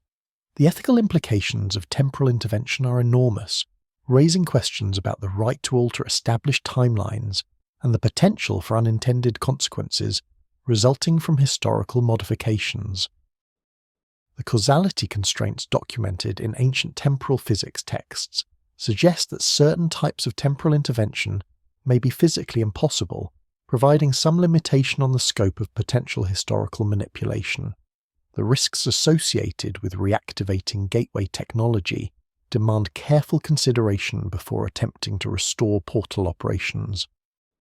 The catastrophic failures documented in ancient texts, including the Mohenjo-Daro disaster, demonstrate the enormous destructive potential of portal malfunctions. The dimensional instabilities that could result from improperly configured gateways might create permanent damage to space-time structure, with consequences extending far beyond immediate destruction. The possibility of hostile entities or dangerous environmental conditions at destination locations represents additional hazards that require comprehensive safety protocols. The decision to pursue gateway reactivation ultimately depends on balancing the enormous potential benefits against substantial risks and ethical concerns. The convergence of multiple existential threats facing humanity may leave no choice but to explore every possible technological solution, including those derived from ancient knowledge. The technical documentation preserved in ancient texts provides the foundation for understanding portal physics and implementing safety measures necessary for controlled reactivation. Whether humanity possesses the wisdom to employ such powerful technology responsibly remains the crucial question that will determine whether gateway restoration leads to salvation or catastrophe. The evidence accumulated across archaeological sites, ancient texts, and modern scientific analysis converges toward a conclusion that fundamentally challenges conventional understanding of human technological history. The gateway installations discovered beneath Nippur, Giza, Göbekli Tepe, and dozens of other locations worldwide represent not primitive religious monuments, but sophisticated transportation infrastructure, employing principles of dimensional physics, quantum mechanics, and consciousness integration that contemporary science is only beginning to comprehend. The mathematical precision of their construction, the advanced materials incorporated in their components, and the electromagnetic signatures they continue to emit millennia after deactivation demonstrate capabilities that far exceed those attributed to ancient civilizations by mainstream archaeology. The consistency of design principles across geographically separated sites, the standardization of operational procedures documented in independent cultural sources, and the integration of portal technology with complementary systems including pyramids, obelisks, and global energy grids indicate that ancient humanity possessed not isolated technological achievements, but comprehensive scientific knowledge and planetary-scale infrastructure. The Sumerian cuneiform tablets describing activation sequences, the Egyptian pyramid texts referencing journeys through dimensional gateways, and the Sanskrit epics documenting catastrophic portal failures preserve technical information expressed in language appropriate to their cultural contexts, but describing the same underlying physical phenomena and technologies. The implications extend beyond mere historical revision to encompass fundamental questions about the cyclical nature of civilizational development and the preservation of knowledge through catastrophic transitions.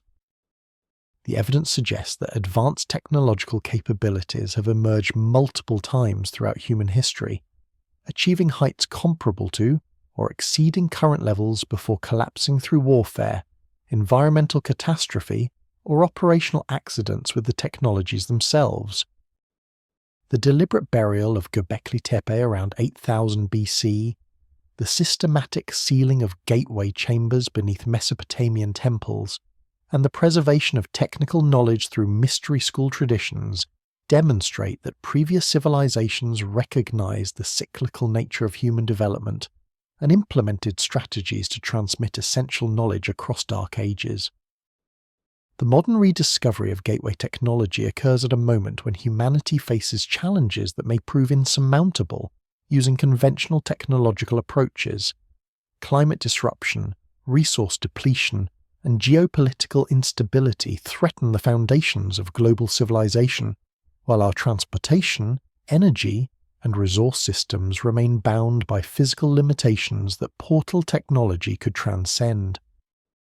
The ancient texts preserved through millennia of careful transmission may contain not historical curiosities, but practical solutions to contemporary existential threats, knowledge that previous civilizations developed through centuries of research and operational experience.